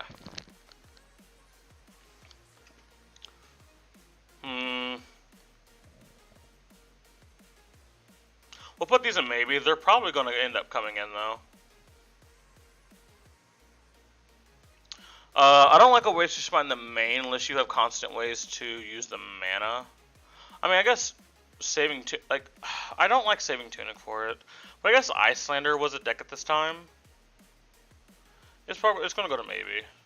I think the setup's probably fine. Yeah, the setup's probably fine. Because again, go again is more important than it being extra power. Actually, is it? Like, I guess in this meta, is it? So if I play against Brute and they kill one thing, they would kill a Go Again. So there's a world where I can only have access to one Go Again attack every turn.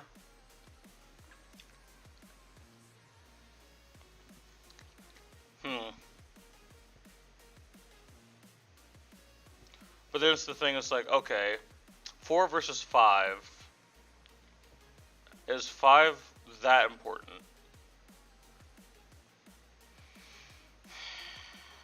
Nah, I think it's just like that. I want the third sigil here. This is fine. Oh, did this end up like still being expensive? That's still expensive. That's good. That's at least good. I'm glad this didn't lose a ton of value. I'm glad.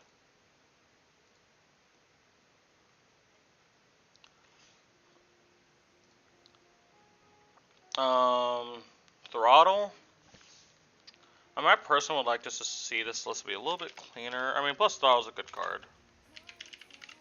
I mean, it's 2 for 6. I mean, that's kind of what we classify as good here. And I like the Unmovable. It's good against Azalea, it's good against Bravo, it's going to be good against Victor. 2 Remembrance, I think 2 Remembrance is fine. That all you got. So, like, it's going to be, I think we're going to be seeing bigger attacks on average. Yeah, I don't think we're going to get a lot of mileage if that's all you got. And then going into the blues, this is fine, this is fine. Heart. I'm gonna be real, I stopped liking Heart a long time ago. Hold line, probably just sideboard.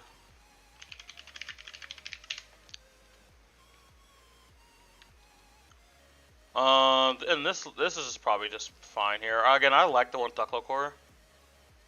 I'm a big fan of it.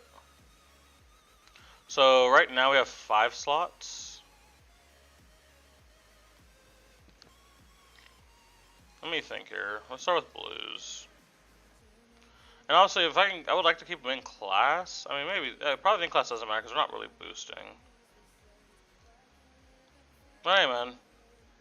If people can say we stop abusing generics in any kind of way, we'll do it. This was a consideration I had for a while in Slapdash, but I just don't think it's good enough. It doesn't do anything most of the time. This is another card I tried out for a long time. I also tried out this. They're usually just too slow.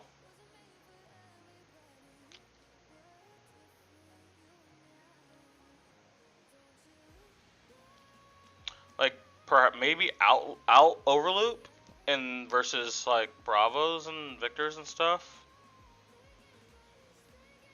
But it's like I'm not ever boosting this. So like in theory I'd only want to play the red. But then it's a red 2 for 5. That like they can just put 2 cards in front of. And yeah, I'm winning the trade.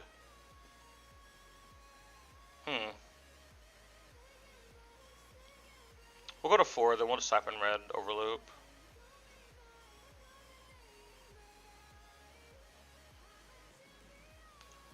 The number of evils you have equipped. So if you have 2, it's just a block. It's just a blue 3 block.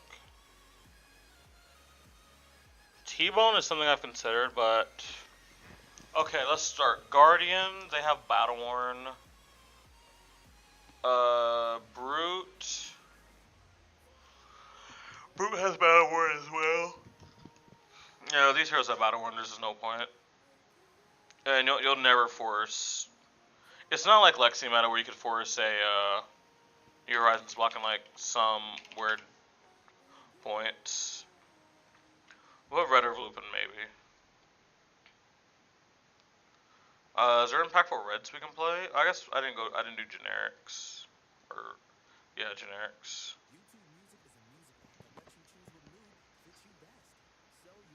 No, I don't want mechanologist cards. I already went through mechanologist cards.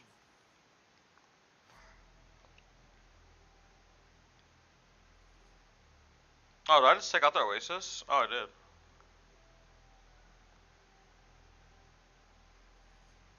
We might be playing Oasis. Because Bravos are going to try to pivot and kill us. We need to be able to stop that.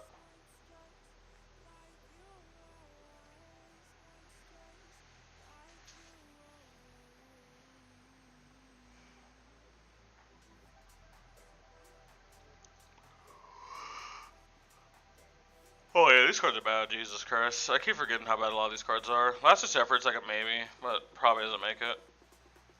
Probably one more red poppers, TBH.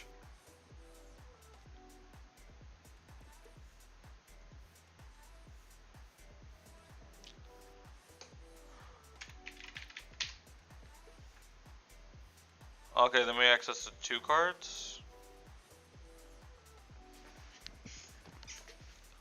Alright, most of these will end up being poppers. So how many poppers do we have? We have 3, 6, 9, 12. Okay, this is like a 2-card 6, so it's pretty much throttle. Oh, it's a 3. I meant I said 2-card, never mind, yeah. So it's like the exact same thing as throttle, but like we can't like put a counter on something and then do it, so it's a little bit worse.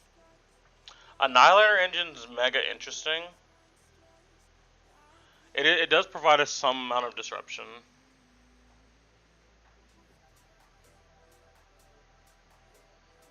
Actually, low key, I think this could be good in the mirror. I'm not gonna lie to you. I think there might be enough dashes we put in because of the mirror. Like, on God. I don't think we're not playing these, man. Okay, I think this, what, 81? What?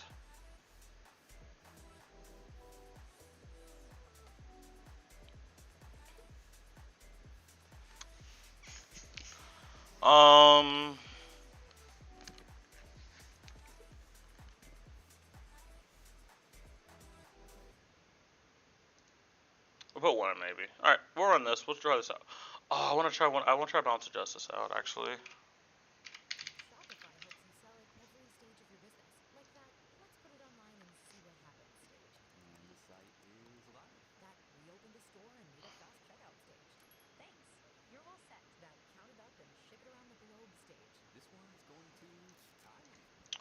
Alright, we gotta restructure it a little bit.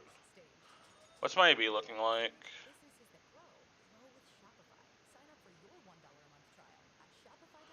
I guess the arm slot just kind of gets clapped a little bit here. I guess I can do Spellfray, right? What's stopping me?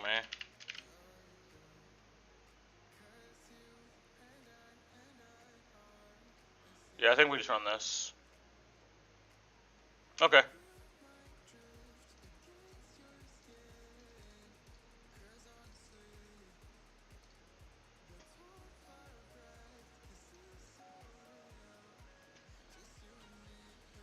And then I think we can.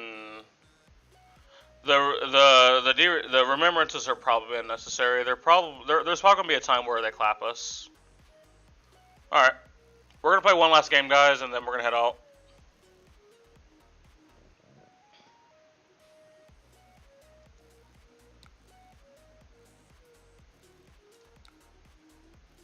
Oh, word. Word.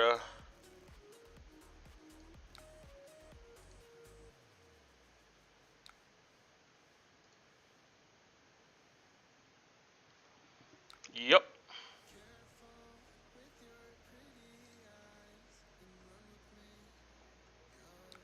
Oh, they're in hatchets. Oh, okay. That's interesting. All right.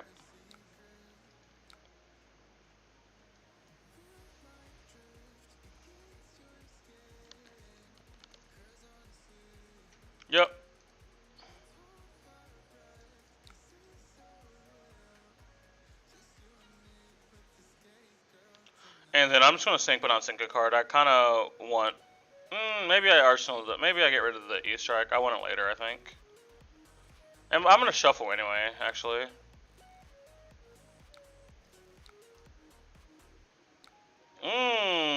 That's interesting. This is so interesting. I could actually just play out the Evil Soul. Oh, Evil Soul. I deadass think it might be worth. Yeah, let's just play out the Evo. It's free. It's free. We arsenal the Sparker Genius and just play it on a different turn.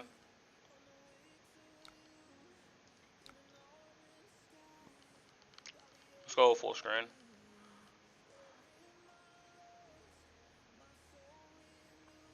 Alright, so we have to keep at least 2 cards, one being a blue, if we want to play out the Spark.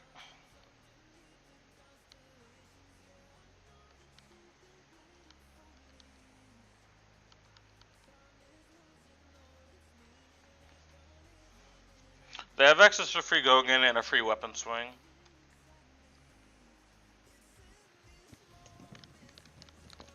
Actually, I'll have a Tunic counter, so I can actually block with the card.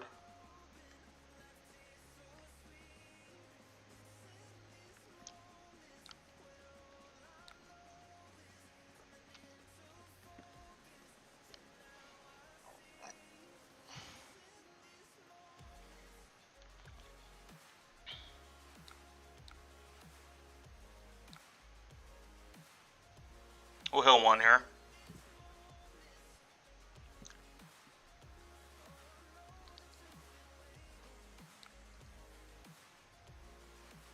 Go back down to 36.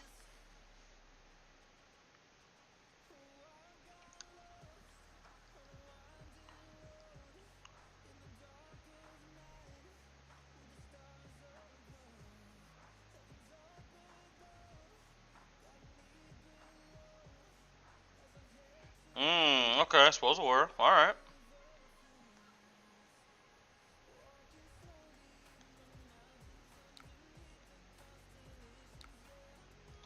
And then we'll just see the rest of the damage so we can play out the Spark. Dory doesn't really use copper, like, at all, so we're fine.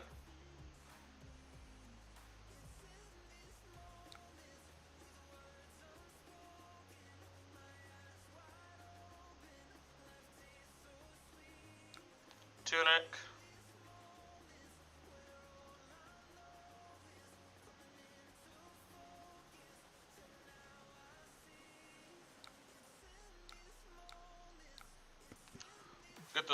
Get the thingy.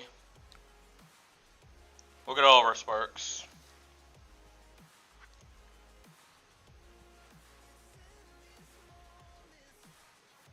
I can send 11 with this hand, a few different ways. I think it's the East Strike and the CNC, which also lets me put a counter on this and still be disruptive. Ah, Fighting Spirit Gogan. I think if that's the move, then we shift to blocking. Oh, I think this it might just be me, but I feel like the music's just so loud. I just feel like the music's so loud. Alright, we'll take 1 here, and then now the world's kind of just their oyster. They can kind of do whatever they want now. Hopefully they have no actual Gogan in their hand. But yeah, I wouldn't bet on it. That's a pitch a card. They have 1 reserve, so they can't swing again, and I think they're better off just arsenaling and all that stuff. So I mean, they can push Gogan, but it doesn't do anything. Yeah, I'd rather they just pay in the grains and arsenal.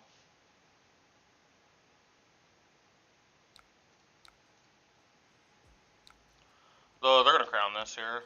I could have shot Gogan just for a little extra damage here, but I'd rather save it for a more impactful turn.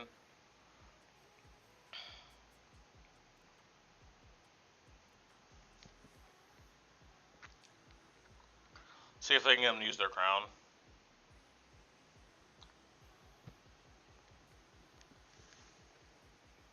got 2 cards out of their hand. Okay, we'll take that. That's a much better outcome for me. Blue Sharpen still is extremely bad, by the way. Thought I would just let everyone know that. Extremely bad.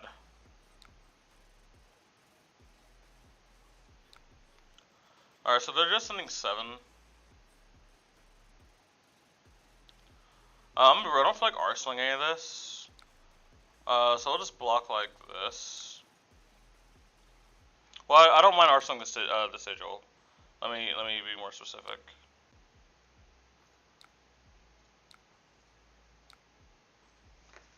Alright, and we'll start our first attack for the game. On turn 5. Their Variant Dynamos is going to pull a lot of weight in this matchup, which is going to be kind of gross.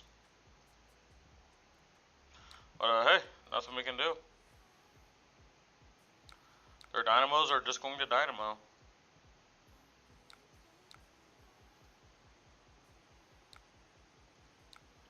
Oh, word.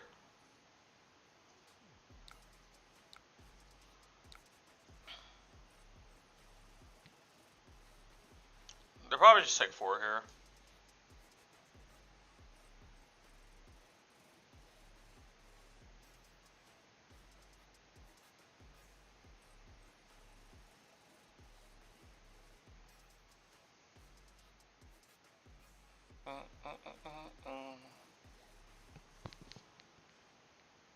As we patiently wait for our opponent to pass priority. There we go.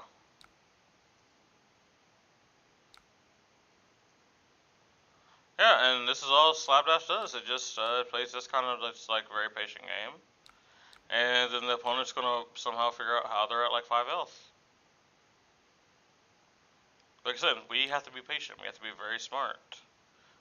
This deck does not have a lot of room for error.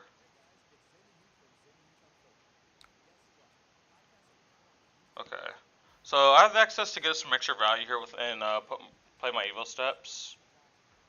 Obviously, I cannot block with a Teklo Core at no point, but my Tunic won't be in 3, so I can block 6 and just play the legs. It's not the worst.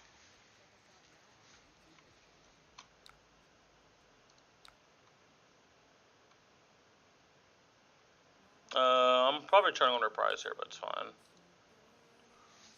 Let's try to efficiently block this one. They pump it, they pump it. Cool, they don't even pump it. That's good. I would like to keep this so they can like play good stuff, but it kind of is what it is. They have Go again. See if I can stop them from getting extra value. They might, okay, it might get pumped, it's gonna get, okay. It was gonna happen anyway. I'd rather at least save some life. I'll still end up taking, what, 5 this turn? It's fine, it's all good. It happens. It happens.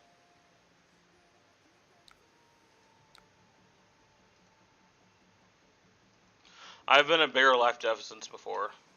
I'm not worried.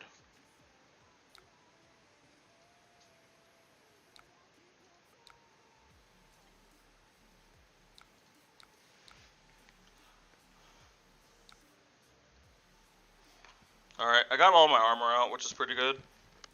So now I don't have to focus on doing that. Alright. I have the perfect counter to Spellblood. It is defense reaction, so pretty good on that end.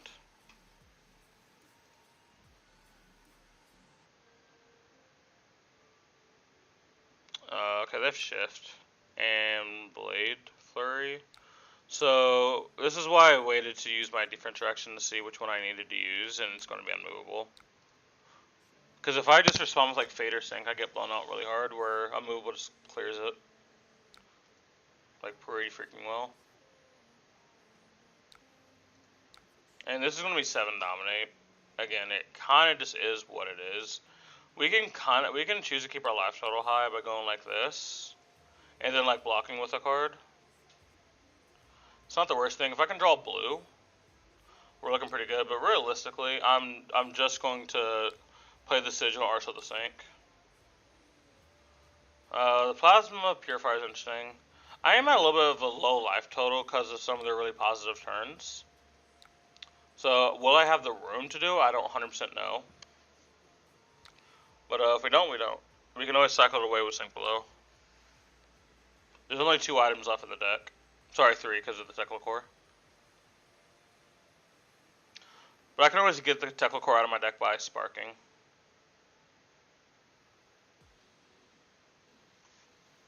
Okay.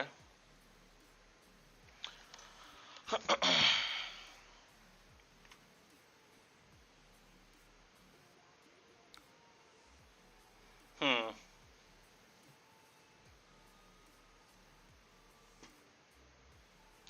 We'll Fate first. Control our next draw. Their passive priority and reactions. Possibly have Reprise. Unmovable, I like to see the unmovable. I like seeing the unmovable. Okay, that's fine. That's fine. So they're gonna have Gogan no matter what, but you only take 1 instead of, 5. Heard that is pretty good. Ooh, hoo-hoo, CNC. That's not bad. Did not see CNC coming. We know the top card of our deck is unmovable.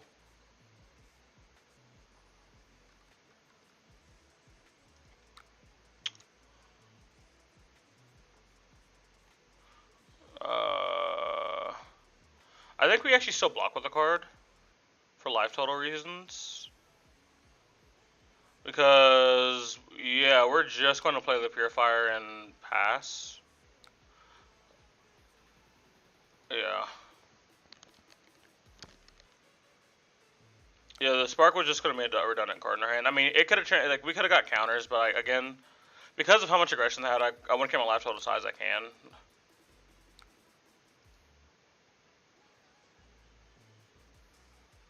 Alright. I do need to see a few more of my healing cards before I'm like mega comfortable. Seeing the Oasis is pretty nice. Stillblade. Alright, what did they target? I assume that's the one they targeted? Yeah, it's probably the one they targeted, I guess. I don't fucking know.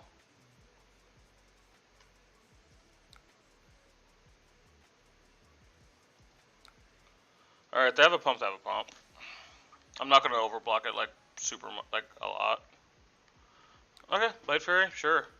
I mean, maybe there's a world actually. Because if this hits, they can swing with it again, right? Actually. So actually, is it good? Maybe it's actually fine to Oasis this actually. Because if it hits, it's going to translate into +3 damage. Correct? And they draw a card. I might end up being incorrect on this. I don't 100% know. I think denying the future... Oh, it's actually going to be more value over... Oh, Jesus Christ. Okay. You fucking got it, buddy. You fucking got it. A movable would have been nice, but obviously I didn't know they're going to have overpower. Is what it is. Is what it is. Is what it is. Is what it is. Is what it is. What I do with this next hand is going to be interesting. I think I'm willing just to movable this other hatchet over here. If it doesn't have go again. I think they're deciding where they pay for grains, I guess. Right? Okay, yeah. Does not have go again. Yeah, so we'll just unmovable this. No reason to take 6 damage. There's just no reason. And we pretty much got our value out of the unmovable. How many Oasis do we have left? We have 1. Yeah, I would have sent the 2. I was like, do I Tunic, get a cheeky counter on something? No, I just want to save it for Oasis. I don't want the pitch card for Oasis in this spot.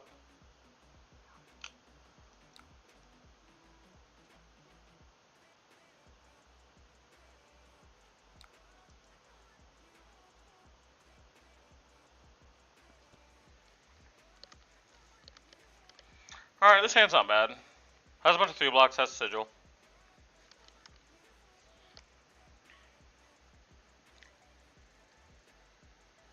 Alright, it's just seen C? Okay.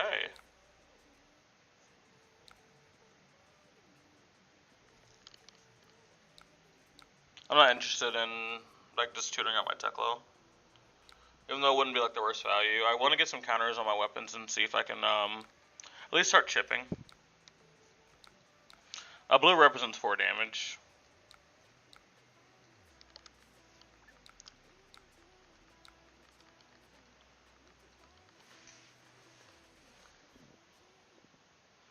It's been so long since I played this deck.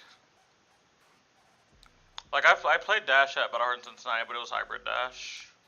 And even then, that felt so weird to play, because it's been a while since I played that.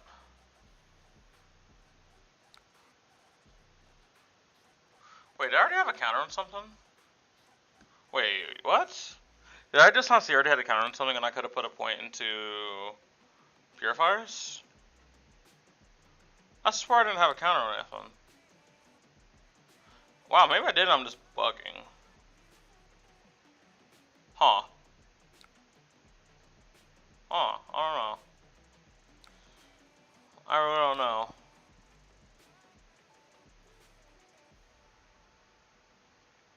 There should be a window. Let me go full control. There should be a window where I can respond.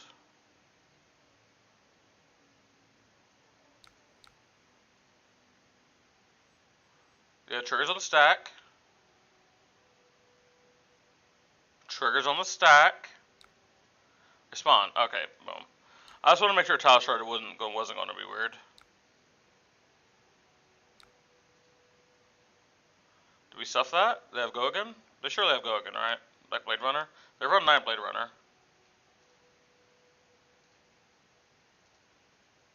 Or Ram through at the very least. They have to have something, right? This can't be the best thing they could have done. Surely.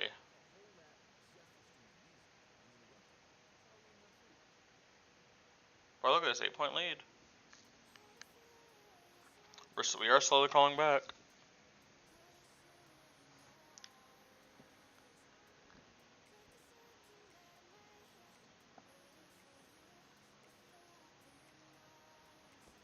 Oh, I wonder if they think I have a defense reaction. If I had one, I would 100% respond with it if they pumped it. Alright, they're gonna get Go Again. Okay. I am incentivized to block out this next thing, so they don't get the agility token.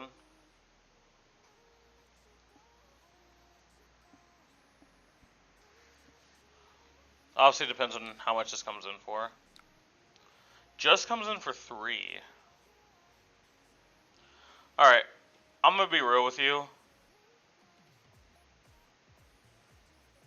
I'm gonna send it. I'm gonna try to take I'm gonna try to take a hold of this game. They did end up not having a pump. Yes, in theory I could have guessed they didn't have a pump. But like, I don't know. Cause like on the first one I could have had a defense reaction which could have stuffed them. But I could see where in the second one they would do the pump. I mean, it's obviously just one thing Warriors good at, just mix-ups. And the threat of having one sometimes is just better than them actually having it.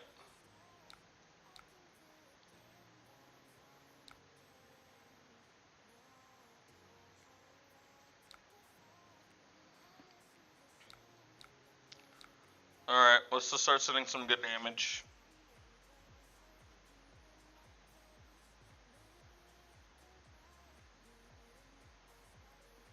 Alright, we're getting some cards. I mean, we were going to get Valiant Dynamo anyway, but we're getting some material, alright.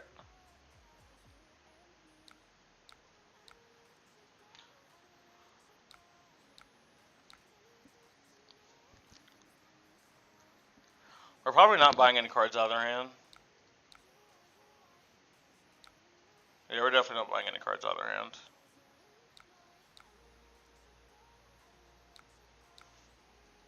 The most awkward thing that could happen here if I push the extra 3 is I draw a Waster Spite and I just tilt off the face of this earth. But you can see that life total is starting to melt, and now they're giving me cards. Like I said, this is why I said I've not been worried this whole entire game. They had almost a 20-point life lead on me, now it's 6.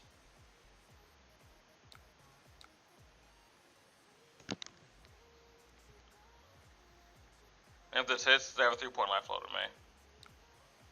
Awesome. And there you go. And now I can just throw a Terminator tank at them. Oh, never mind. Now I'm just blocking out. Nice. Oh, word. Ooh, 1 card in hand. 1 card in hand. I think it's one. I think these have done their duty. They might have Blade Fury here. No, okay. That's pretty good.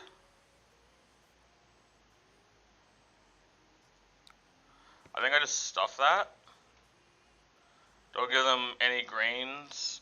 Don't take any life total. Now the opportunity to take the life lead this turn. Insane. Just send hammer. Heroes have shown that is just good enough. Sometimes. Alright, the life total is starting to melt, boys. The life total is starting to go. Now, one important thing is our defensive tool. A lot of our defensive tools are gone, at least when it comes to armor. We've went through 2 Oasis, 1, 2, 3 D-Reacts, 4 D-Reacts, 5 D-Reacts. But, ladies and gentlemen, we now have a life lead. Oh, this hand's fine. The reason why this hand's fine, because now I can't be baited into keeping any cards. I'm just going to 100% block. Oh, they got heart value. That's so funny. They got heart value. Oh. Do they have access to go again? They're going to need go again. I mean, they have 2 cards to hand. The answer is probably. I would be really surprised if they have no way to get go again. Also, man, if this was Sync Blow, not Favor Sane, man. Surely they have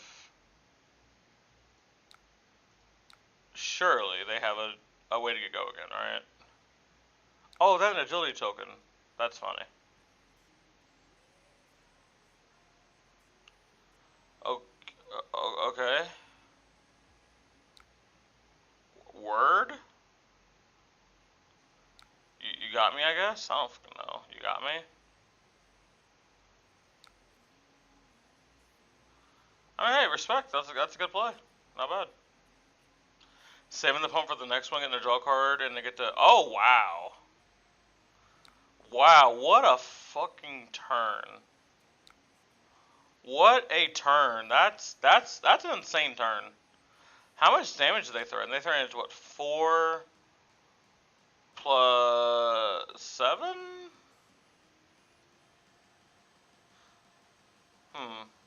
No, it was 9.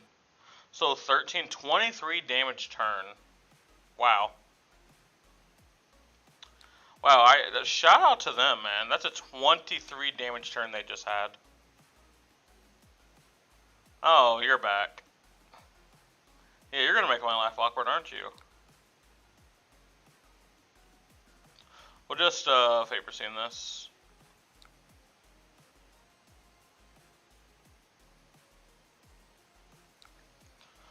Oh, we want to see the unmovable. We want to see that unmovable. We want to see that unmovable.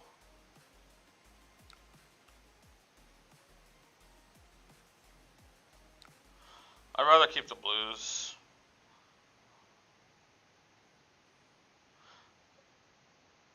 Ooh, do they got a pump?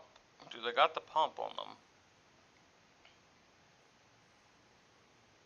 They're waiting. Oh. Wasn't that just lovely? Huh. Oh, not bad. Okay. Alrighty then. Not bad, not bad. These are some pretty good turn cycles. I'm actually surprised by some of these turn cycles that they're having. A little more powerful than I thought they'd be. I mean, I guess I'm giving them a good amount of room to do it, but even still, man. Can't, hey, you gotta respect, game respects game here, man.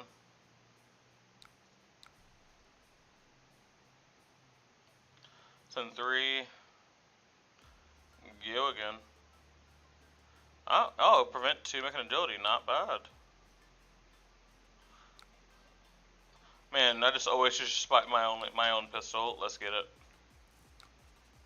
They'll leak 1, then probably leak 3 here. They should block with this, because they're, yeah. 10 copper. Time to play blood in their hands in a deck that doesn't play it. Let's get it. Alright, I can assume I'm probably dead this turn. Or at least I'm getting time walked at the very, very least. But yeah, man, I would love to look back at, see all the things they played on that one turn. I'm still just like gushing over that turn. Oh, redraw the heart. Must be nice.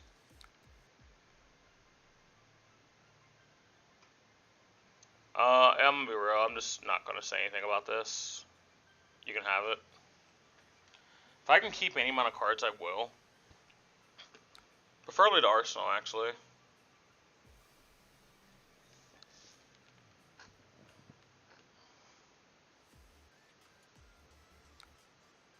As long as they have go again, they can swing with the other thing again. Yeah, now it's gonna 1,000 cuts me here.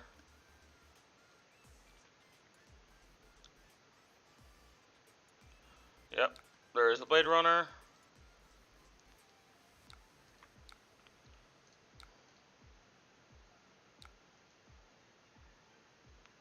Alright, won't take any damage from it.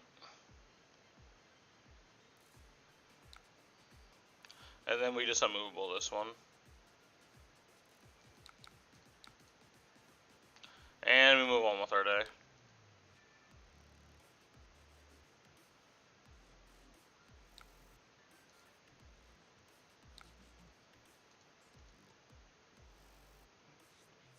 Okay, this is okay. Everything at least blocks 3. Okay, they start off with that, so that's a card we don't have to worry about now. I mean, next turn we will, but not this turn. Because, like, I'm low-key just afraid of dying any turn cycle, so if they're just using cards, like, I'm so down. They have access to go again, like, we just know that. We just have to hope they don't kill through our 3 block. Or, like, take a sec 1 or something. Okay, pitches a red. Okay. Okay, we didn't take no damage from that. Good, good. Sends another hatchet for 5.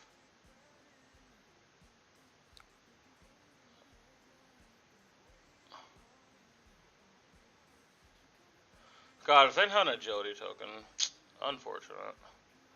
I wonder if I just take 2, go to 3, and then I just play the Warmongers. Like Loki. And just hoped it saves me, like, enough future life. Like I said, if they just didn't have agility, it'd be nice. I mean, they can always have attack reactions, but it should help out somewhat.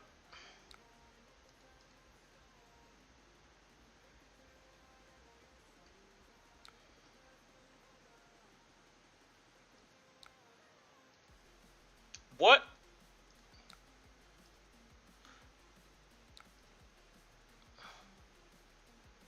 I hate it here.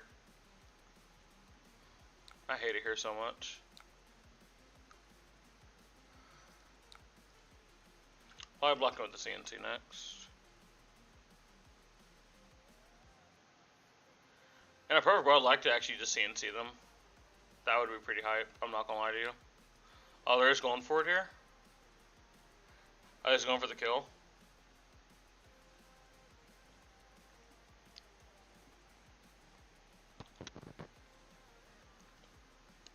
Yeah, I think they're just going for the kill. Actually, I should have blocked the CNC because I'd rather have 2 blues than a CNC, actually, even though CNC is disruption. I'm so low, they'll probably just fine with, like, blocking with 2 cards. I don't know. Oh, yeah, just going for that overpower, huh? Just going for it?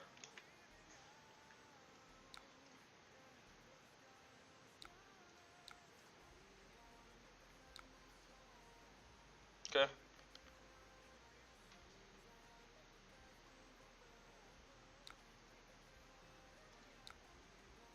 Alright, I have a whoopsie button in case they have a pump that could kill me. Alright, cool.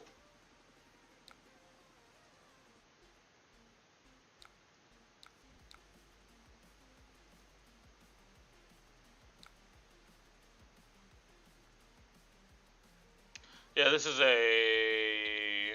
Yeah, I can't do anything with that. I just have to send 2. I could do a reaction if there was already like a counter on this. I can't add counters to it.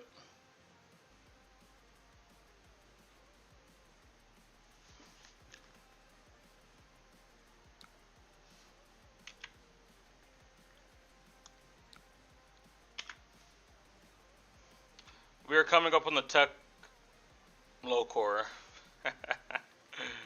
I do like as I say it, we just draw it. I mean, we knew it was coming. It's all good. It's all good. It's all good, baby. Yep.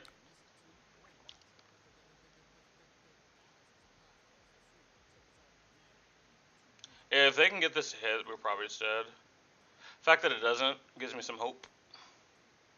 Hit and run, that does not give me hope. It gives me the opposite of hope, actually. Oh, okay. I think, yeah, we're just dead. Yeah, we're just dead here. There's nothing we can do about it. Because we got the snow block, we're just dead. This is going to hit for 1 no matter what.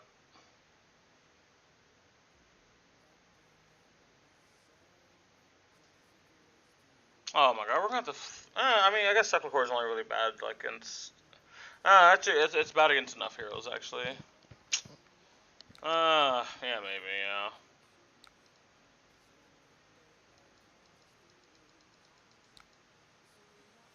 I mean, I guess we're not dead to this, right? Oh, no, yeah, we're dead, because this is getting +2? Oh, yeah, so it's perfect. Wow. Insane. Okay. Alright. Alright, we have some work to do on the deck, but, like, the deck feels like fine. The deck feels like fine. It's been a couple months since I've played it. So. Alright, guys, thank you guys for coming to the live stream. It's been great. But, yeah. That's all I got. I'll see you guys next time. Peace out.